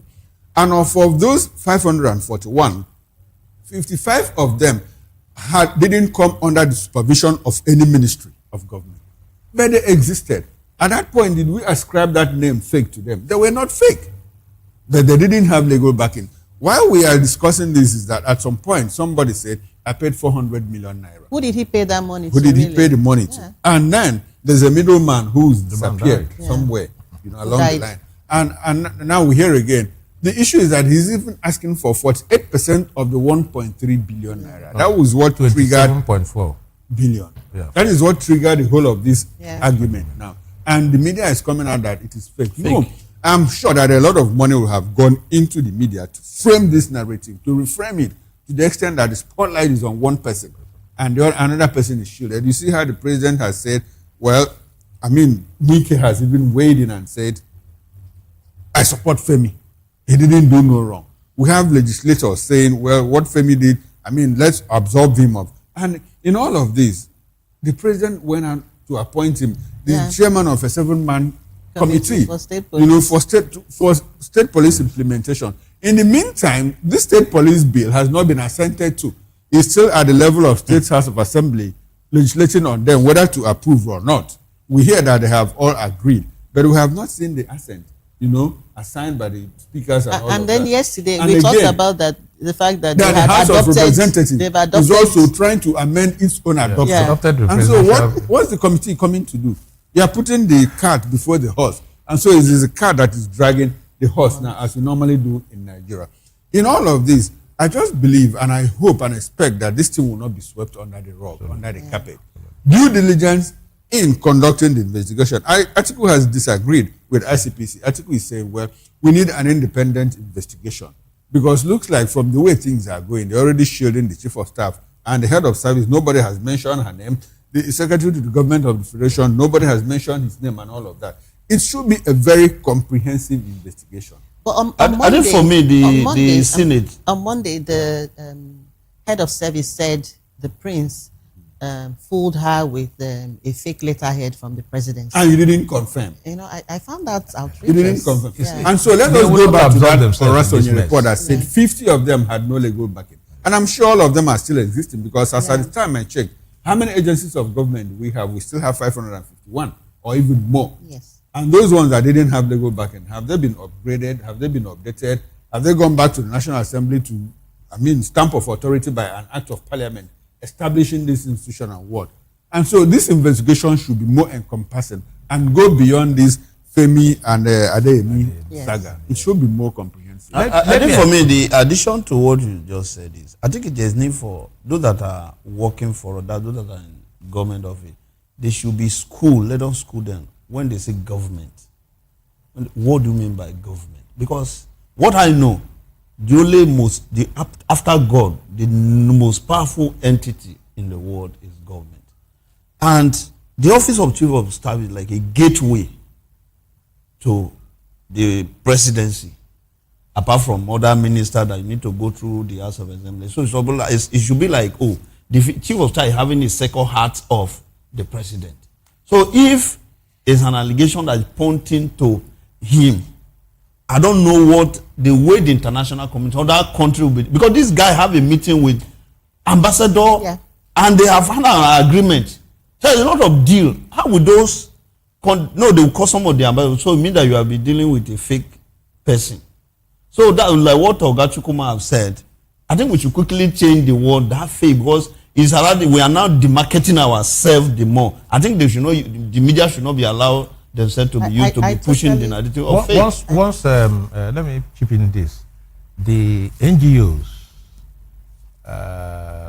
CSOs, the media, the opposition parties should not allow this thing to die a premature death.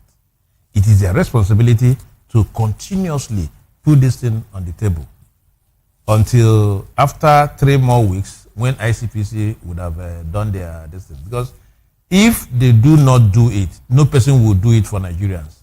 The opposition party, the NGOs, the CSOs, the media must continuously put this thing in the front burner. That is the only way to get results from this. But you need to mention SSS too.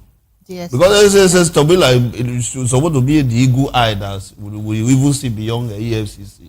Because for someone to giving that kind of job, whether it's supposed to go through the House of Assembly, the SSS would have done like profiling. This person that want to work with our God, the president, that will be helping us to look at issue related to other countries. We need to ensure that this person is a person that without having any kind of blemish or the, but look at the, I think we should quickly look at the way that we should not be calling it fake. Because the more we call it fake, the more we are demarketing Nigeria. We may have to wait till September because the hearing, the court had adjourned the matter till September. So we'll just wait till September. In the meantime, the media should do a proper profiling of. Probably they use the undisputed. Maybe frame the disputed. They should reframe that narrative of fake agency. That's not what it is. They have our money. Yeah. They have 300 staff, people that were from the ministry, of external affairs, senior officers. Yeah. DGs. And those people are still opened an account with CBN. Yeah. So a lot of people. So me that is not even fake. I can't get an account with some evil commercial bank. All right, let's move on. South Africa attacks. Federal government completes evacuation, brings 1,490 Nigerians home. On the front page of the Punch newspaper, there's a picture of the last set of Nigerians who were brought home, I think yesterday or this morning, I don't know. But right now, 1,490 Nigerians have been brought home. And this morning, we actually, talked about this because in South Africa, we have 35,000 or more. Documented Nigerians. Yes. Nigerians living in South Africa, 35,000. And curiously, only 1,490, agreed to come home. So where are the remaining people? The issue, I think some may be from there too. Some people, instead of me coming to Nigeria, I know of a friend who is now in UK, and he feel that he moved UK during this period. He moved to the UK. Okay.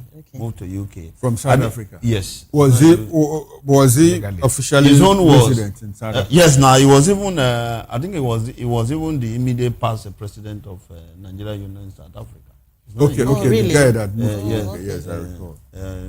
So then the other one is, I think this is where we actually need to appreciate our own. Let me say credit to my governor of Edo State. He gave 1 million naira. Is that enough? No, it's for him to even welcome them. Okay. Because there are sometimes some of our loved ones they will be stranded at the airport. Okay. So for me, 1 million naira is small, but for me that he even welcomed them and told them, okay, let's see what if there's any area that we can. I think 1 million is a.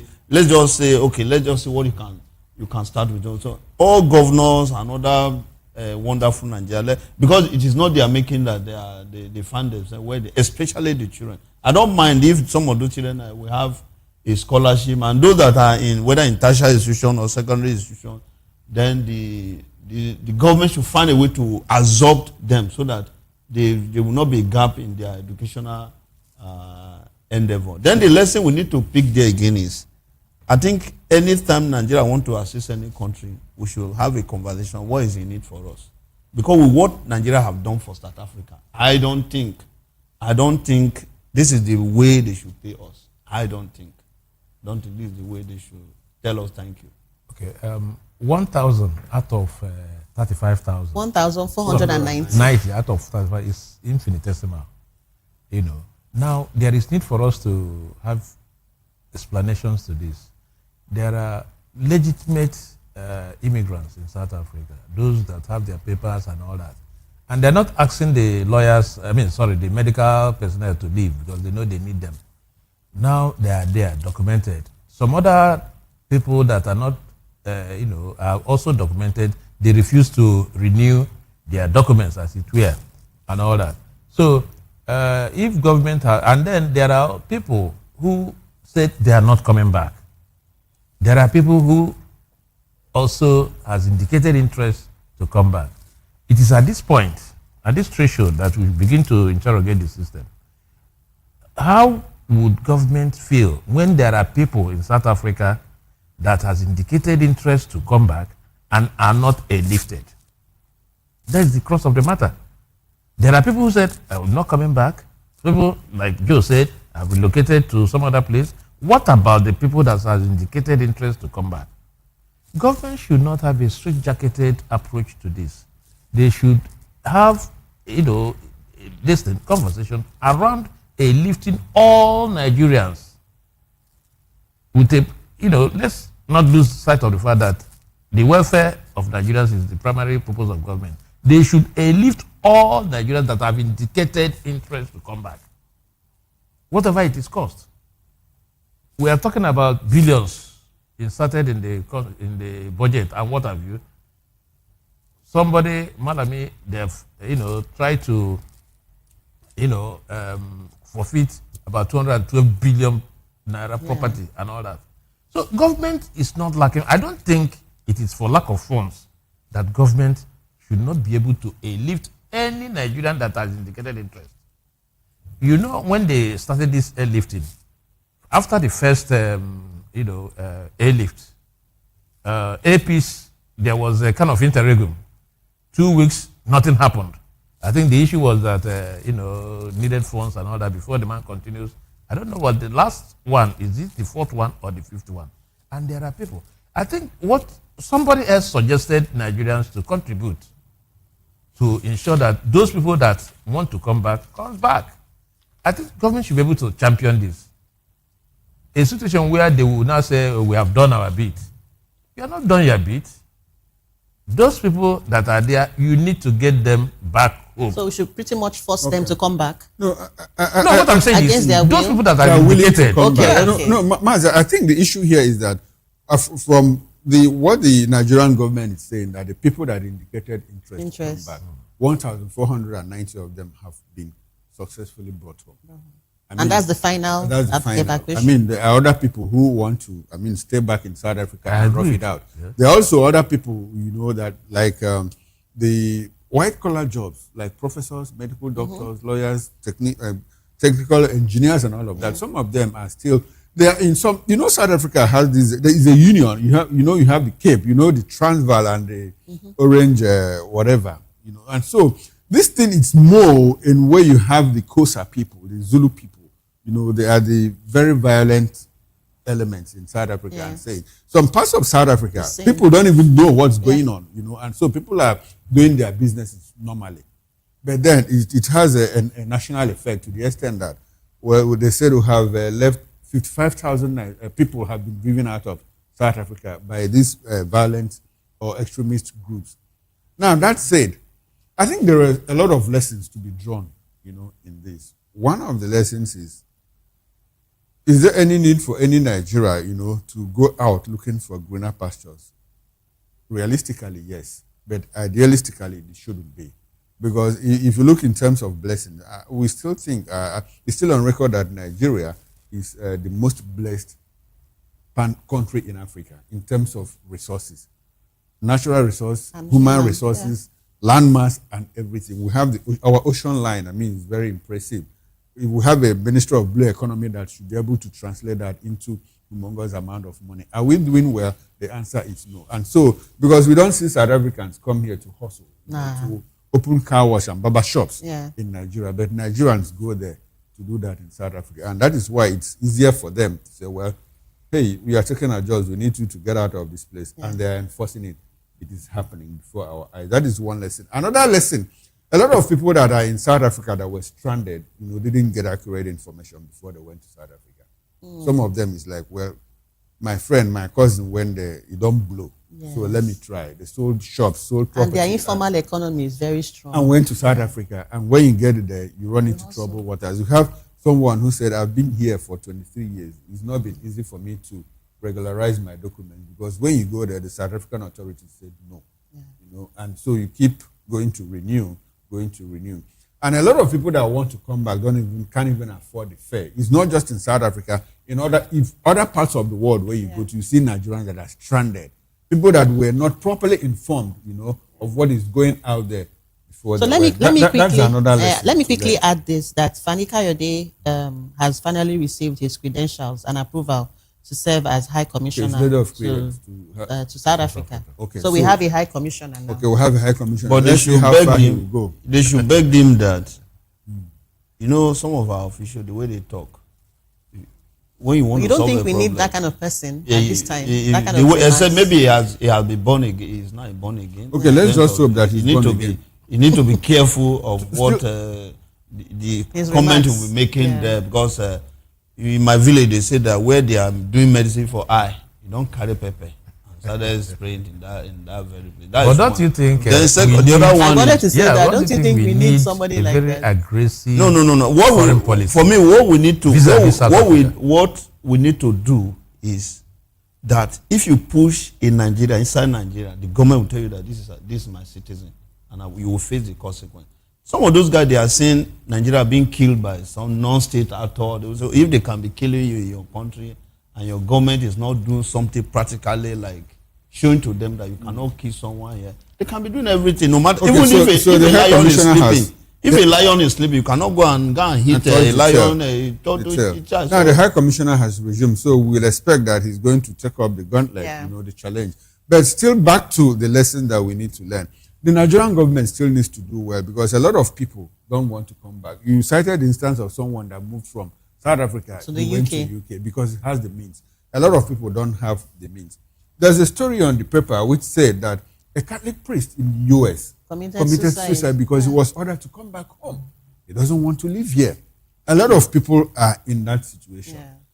When the war in Palestine between Israel and during the October 7th incident, a lot of Nigerians that were in Lebanon, said, "What are we going to do?" You're talking about Lebanon, Iraq, Palestine. What are we going back Nigerians home to there. do? And so the people say, we'd rather die here than come back home and die in Nigeria. So what does that tell you? It tells you that the living condition here is not, it's not, I know that all of us have not died, but it's not very, very conducive. All right. Not very convenient. So Nigerian government does not see it that way. Let's move on. Bayo Ononoga has not seen it. The present administration have not seen it that way. They are saying the economy is on the road of recovery. That's what they are saying. All right, they want people to buy into such a... Police Service Commission unveils 50,000 police recruits. Tinubu to attend UN General Assembly in September. Poverty threatens 79% of Nigerians despite reforms. That's according to the World Bank. Court orders federal government takeover of 48 properties linked to Malami. The Malami issue is humongous, in recent times. 48 state-of-the-art buildings and all that, worth 212 billion naira. That is so much for a single person to have gotten in 8 years and all that. And recall also that Malami was a very cherished minister of the Buhari's administration and all that. So, like I said earlier in this program, EFCC has been able to do a very good job. We want them to continue in this trajectory they are going, irrespective of party lines, affiliations, and ethnicity, and all that. Most importantly, is where these resources from this from the recovery, where it will be channeled to. That is my worry, because if you get this things and it is re-looted again, what is the essence of making it a media issue? So I want to believe that the federal government will make judicious use of this recovery to the, betterment of Nigerians, because it is our common patrimony. That is the way I look at it. My concern should be what do you do with the recovered property? I think for me, on Malami issue, assuming Malami is not on this this angle that he is now, do you think would have known whether he has absolutely this kind not? of, so it is very difficult to say. I think we'll wait if there is anything happen and which angle are you talking about? Okay, you're talking about political affiliation. So it's possible that because I don't think it's only Malamin that actually served in the last administration, and some of them that are still they decide to continue.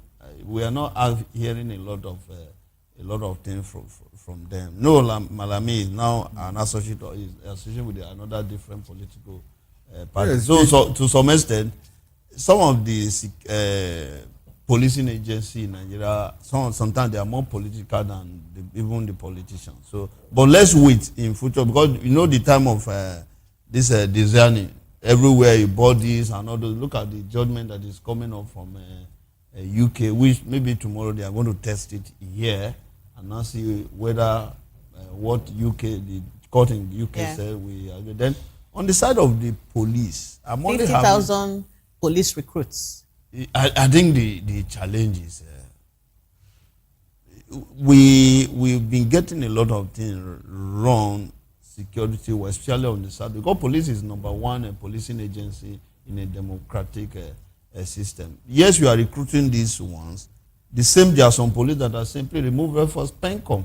So for me, let us see the one that are able there. Let's find a way to treat them extremely very, very well before we started recruiting new one. You say I think the DG of PENCOM was coming out to say that though Nigeria police have been pushing that they should remove them from PENCOM. Yeah. They are making effort to assure that the issue that they have, that making them to say they want to leave the platform of PENCOM, that they will address it. For me, I don't think that is something that we should welcome, because if you look at the police recruit benefit or gratuity, the IGP is on another different platform. The DIG is on a different platform. The AIG is on a different platform. It is from CP down to the last personnel or police that are on PENCOM. They are still on PENCOM. The issue there, Ochokoma, will you have children that you love so much? You are eating in the main house, now say the children should be eating in the bus quarter. These are your children. So for me, if we have successful IGP that actually love his personnel, that actually appreciate the meaning of being a police, it is where you are, this platform that the IGP is, the DIG is, the AIG, that's where the CP and other police personnel should be. Okay, all right. Now let me start with Malami. The Malami issue is that Nigerians like the fact that, well, this man is being tried, you know, for corruptly enriching himself while as the Attorney General of the Federation. We understand that his declaration of what do they call it again? You know, his net worth, this code of conduct, you know, was 41 million naira. You know, by the time he became minister. So how come suddenly, you know, in an 8-year period, without having to practice the law that he studied, had acquired properties worth in excess of 200 billion naira? It calls for investigation. But again, the government also shouldn't make it look like, well, it is what Nigerians think. We are prosecuting him because he left the APC and joined the ADC. That is what it looks like. And so the government should ensure that it is not what Nigerians think. That is it about Malami. Talking about the police, 50,000 new recruits. Beautiful. And so this new recruit, is it for the federal police, or are they going to distribute them to the state police and all of that? Because while we are still tinkering with the bill, we are already recruiting. But mind you, before the issue of state, to be very fair to government, before the issue of state police came on board, the recruitment had been on. Had started. And so I'm asking, okay, so they will absorb them as part of the federal police. They distribute them later. And then when the bill is passed, we'll now have another recruitment from state police. This country, you need a lot of energy to think. So it's a lot of policies on myself, but let's just see how they are able to harmonize all of that. Joe mentioned something about PENCOM. The police has been clamoring for, remove us from PENCOM. Military have been removed. And so why are you keeping us there? Because the money that we contribute, we can't even have access to it. People take the money. Was it Mena or who? Was it police pension fund? Yes. But in excess of it's something billion naira, and we are still grappling with that.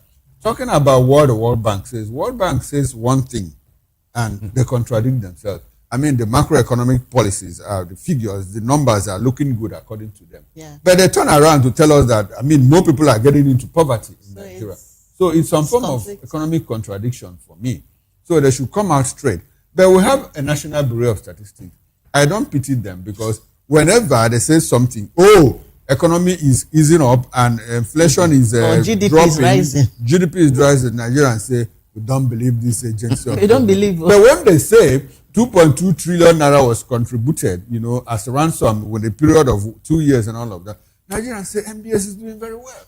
And so which one do we take from them? There should be some kind of, if they have a process of collecting data, yes, studying this data and pushing out. What the government needs to do is ensure poverty reduction. If you look at the numbers, in the whole of Nigeria has become the poverty capital of the world, with a population of about how many? Just like say, extravagant estimate, 250 million. Yeah.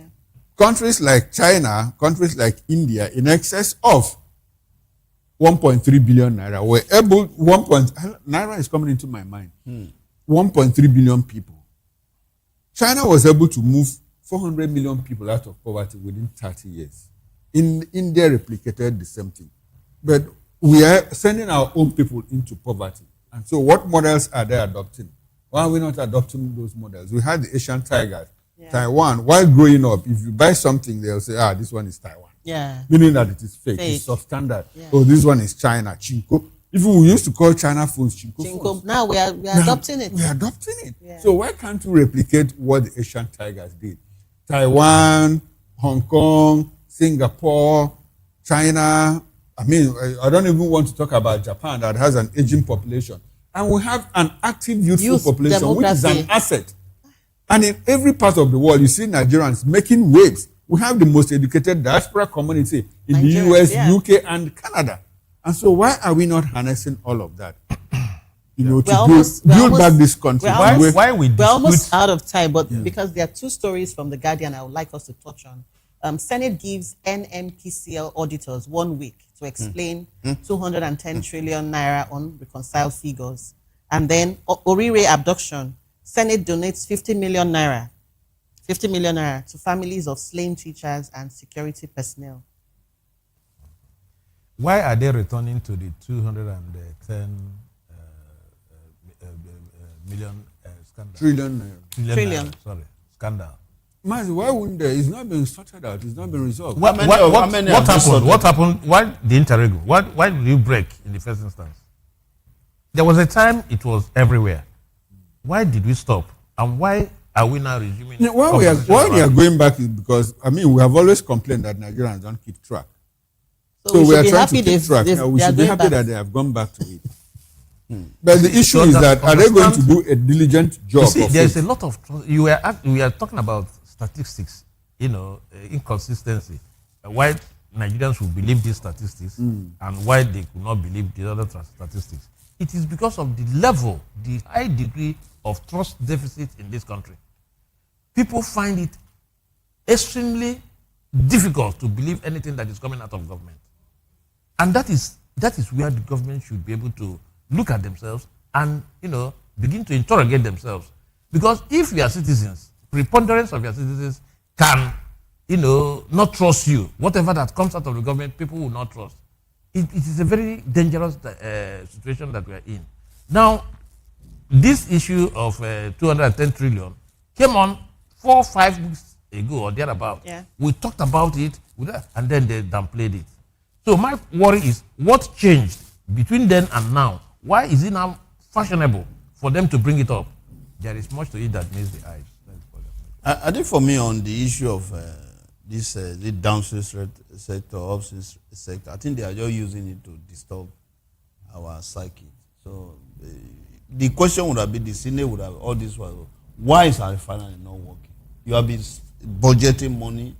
Every year you see a budget for and that sector. Contracts are awarded. And what have the oversight function? Yeah. Have they been doing it? How are the committee that are supposed to ensure that money will not be losing, money will not lost through that damage? So I think something might have happened.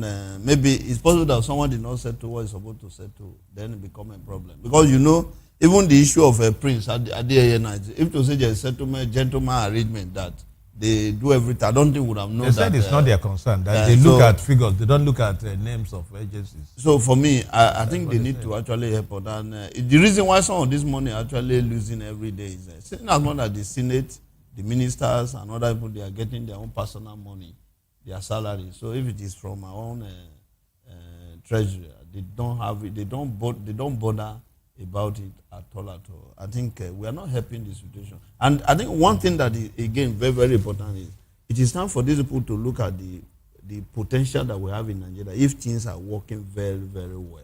That even though they said the body of them that they say they are children will not be there. So it's just unfortunate. Quite unfortunate. 210 trillion naira is a lot of money, by world standard. There's something that I used to say. If you have a house in Miami, then you're a billionaire in any part of the world. If you own an apartment in Miami, that means that in any part of the world they take you, you are a wealthy man. So no Nigerian has reason to be poor if you look at the amount of money that we have in Nigeria. Not the one we have that is stolen. I mean, after how many years we are still recovering Abacha loot. Part of the reasons why Malami is on the spotlight is because of Abacha loot. Yeah. We are asking, how did all that money get into his own account? Were they paying the whole Attorney General? Were they paying into his account, or were they paying into the Federal Ministry of Finance Incorporated account? Were they paying into CBN accounts and all of that? Those issues not yet resolved. And so, if you look at 10 trillion naira, it's paltry compared to what has been missing, what has been stolen. Yeah. I read a section of Gowon's book, the one he talked about, launched recently. And part of it is that, he said it got to a point where the then central bank governor ran to him and said, Mr. President, our problem is that there is so much money that I don't even know what to do with the money. Wow. That was when Gowon came out to say, Nigeria's problem is no money, but our problem is what to do with the money. It was at that point that we started, making a reversal of our fortunes. But credit to Gowon and the military, they did a lot with the money that they had then. Between then and now, Nigeria has made more money than they did. Look at 12 billion naira, $12 billion, oil, Gulf oil, the windfall. The windfall, the first one, is it the first or second Gulf war? They had 12 billion naira under Babangida. That Pius Okibo said, we cannot account for this 12 billion. Up until this moment, nobody has accounted for that money. It's been swept under the carpet. And so we have another 210 trillion naira. Mind you that there was a certain amount of money used for rebranding to change NMPC. To add the PCL. To NMPC. PLC. A lot of money. PCL. And so everywhere, Hadi Seriki is undergoing investigation. Hajia, what's her name again? Humanitarian Ministry is undergoing investigation. A lot of money stolen. No local government in this country, no city in this country should look less than Switzerland. Absolutely. Ideally, if we had put all that money into good use. Ideally. Unfortunately, this is where we are. I think the unique thing in Nigeria, the more we make money, the more we lose money. Well, more like the more money you get, the more problems you have. That's what Nigeria we didn't talk about Orire. Senate donates 50 million to the families. I think for me, I pray the money should get to their hand. The 50 million should actually it should get to their hand. Second, that is one. Then because I think there are layers of so that is to this person to give. That one. Then I think the biggest one that we should do is that such things should never happen again. That the one is extremely very key, and they should equally consider. You are giving money to people who lost one of those people that are alive. Yeah. Let us call it those children. I don't see any reason whereby they will not have a scholarship to university level and possibly a job waiting for them whenever. How about their school? Should they be pulled down, renovated? How about their school, the Orire school? Then because we actually disappointed them completely. Then the other one is I want to just appeal to that. Yes, this one they have been united to the family. As I'm talking to you, even as I may possibly this afternoon, you see here that, or this morning, you see here that. We still have the Bornu even in Kogi. Yeah, Kogi. Medical students. So I think it is time, the biggest thing that the security agency should be able to give to the Senate should put the security agency to do. It's not that they want to give 10 million or 50 million. Yeah. That enough is enough. Another angle is the angle of Sheyi Makinde. Yes. Who said called on the international community to also look at what played out and all that. The presidency has shut it down, as it were, completely. I think they should give it a bite, because as I am here, I have limited information as to what happened.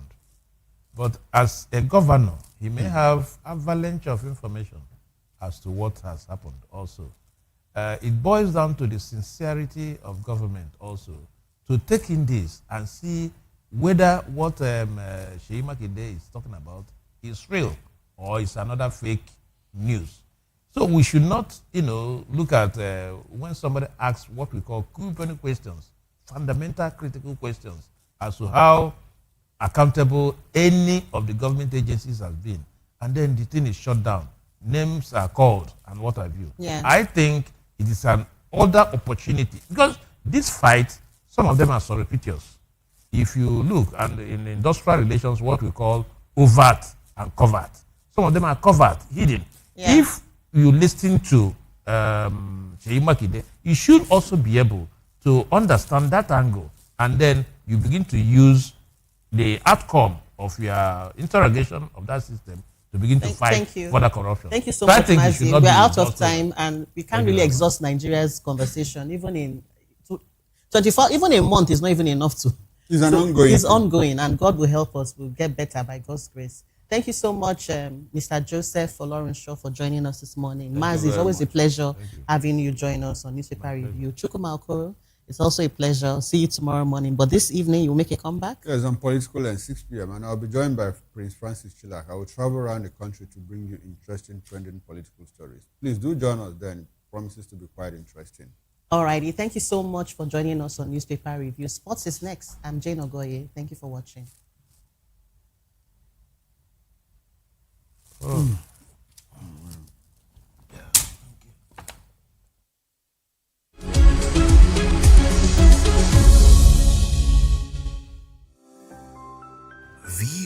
Voptv.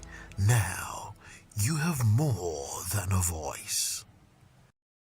To know the happenings in the maritime sector, join us on the program Maritime Frontiers on VOPTV as we discuss key areas in the maritime sector, from aquaculture, maritime transportation, maritime labor regulation, oil and gas exploration, ferry and passenger insurance, marine pollution and prevention, port operations, and lots more. Maritime Frontiers, exploring Nigeria's blue economy. Welcome to the locker room, the home of football talk that matters. I am Jerry Arpelion. Join us every weekday, Monday to Friday at 5 p.m. Nigerian time, as we share the hot takes and hot debates in the exciting world of football. And joining me are the usual suspects, Ikechukwu and Mayowa, as we break down all the hot takes and everything that's happening in the football. Don't just watch football, live it with us. Catch us on the locker room and Voice of the People television at 5 p.m. Nigerian time. And like I always say, if not going to the talk, please the sport. And it's Hakim Ziyech who puts the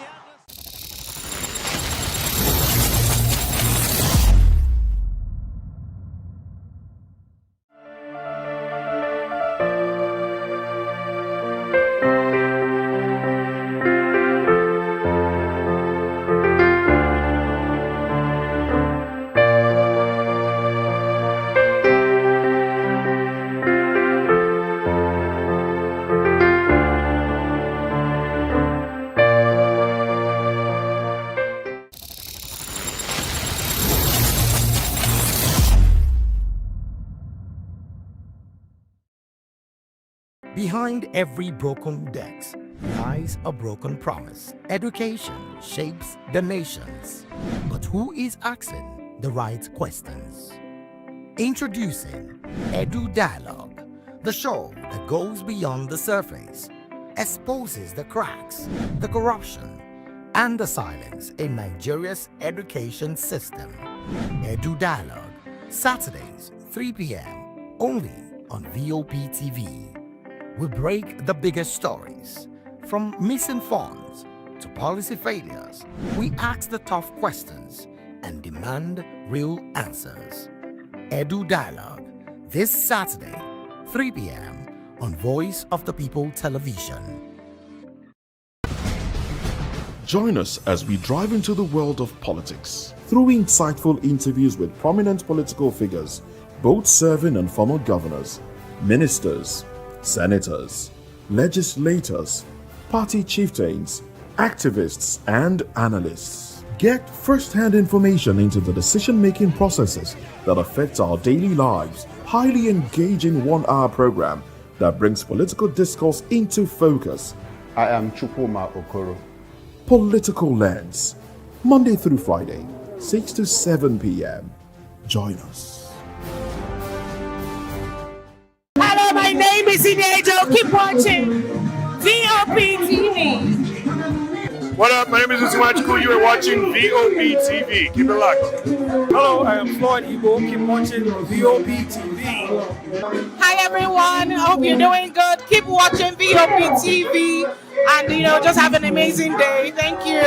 Hi, guys. It's your boy Praise. Keep watching VOP TV. In a world where truth is the ultimate power and opinions scream the loudest, it's time to wade through the noise. Hunger no get drive. Hunger no get religion. And scan the human interest and trending topics that matter. Stay tuned to The Issues, your plug to the stories making the buzz, from politics to science and technology, social justice, and more. Let's tackle the tough questions and expose the truth. The Issues, on Voice of the People Television, Mondays to Fridays, 8 to 9 p.m. The Issues. Don't just react, understand. Big news this year. Your favorite Voice of the People television station is now on free to air on Nigecomsat. All you need to do is align your dish using the following: orbit position 40.5 degrees east, 12.685 GHz, 30,000 kilobytes per second. Polarized vertical, frequency 2, 12.731 GHz, symbol rate 26,250 kilobytes per second. Polarization H. This works on any decoder. Catch up to 100 channels, sports, movies, news, all for free. This is with better quality at no extra cost. VOP TV on Free TV. Now you have more than a voice. The rains are here. They bring relief, green fields, and fresh water. But they can also bring danger if we are not careful. Rule 1. Avoid flood waters. Never walk, wade, or drive through moving flood water. Fast-moving water can sweep you off your feet, and that water may hide open drains, sharp objects, or live electric cables. Rule 2. Stay away from weak structures and slopes.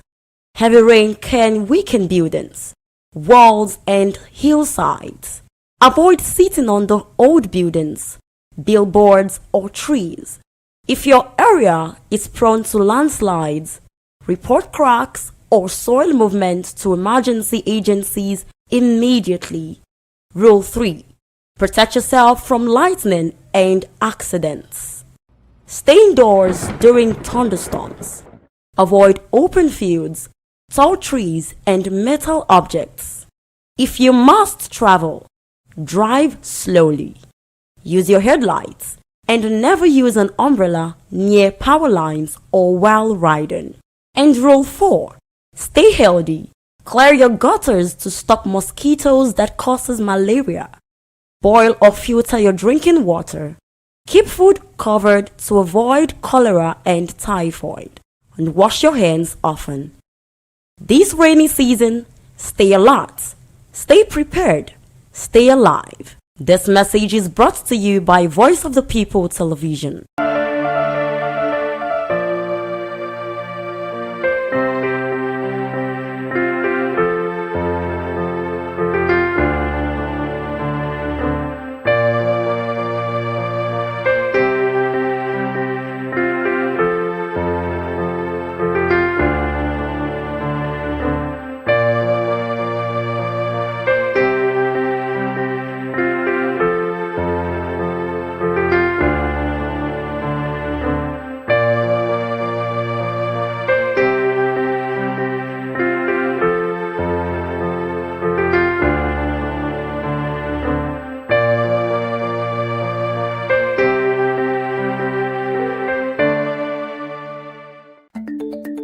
Africa is on the move, a continent of rising voices, untold stories, and powerful transformations. From the streets of Lagos to the heart of Nairobi, from the mines of Congo to the tech labs of Cape Town, the African story is being written every day.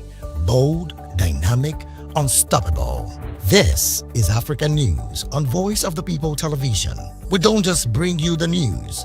We analyze and bring you Africa's heartbeat, the politics that shapes our nations, the economies that drives our future, the cultures that defines who we are, the voice that must be heard. Africa News, Africa's voice, Africa's future.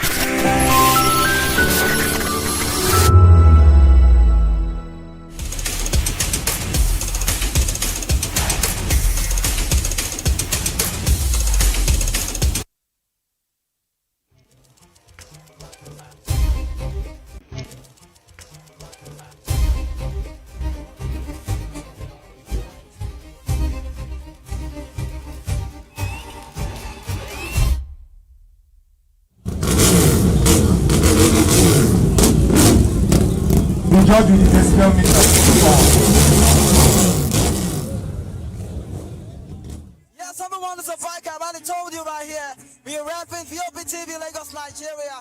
Rapping VOP FM Lagos, Nigeria, 90.0 FM. I go by the name Kissy K right here. City Mall, Lagos. It's all Bikers Day. I never knew I was a biker, but until I did this, it's a Bikers Day. You can see we're having fun, and today, trust me, you just can't imagine what we'll be having here on the show. Everyone is seated out here. The drivers are here. The bikers are here. We're going to do something very good tonight and just have fun. Keep watching. Don't go nowhere. So much to serve you. What's up?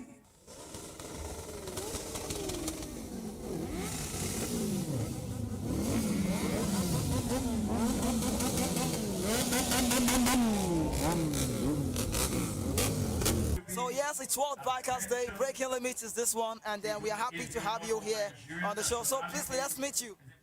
Yeah, good afternoon. My name is Engineer Adamu Enemonako. I'm known as Prezatura. Basically, I know you would like to know the meaning of Prezatura. Basically, it talks about someone who basically makes things that are difficult simple as possible. So we tend to break anything as difficult as it seems to be. We try to make it as simple as possible. That is what I represent, and that is what we represent at Infinity Currentia. Okay, so it feels great to be here, but we would like to know the Infinity Currentia. What's the word? What does it mean? Yeah, it's called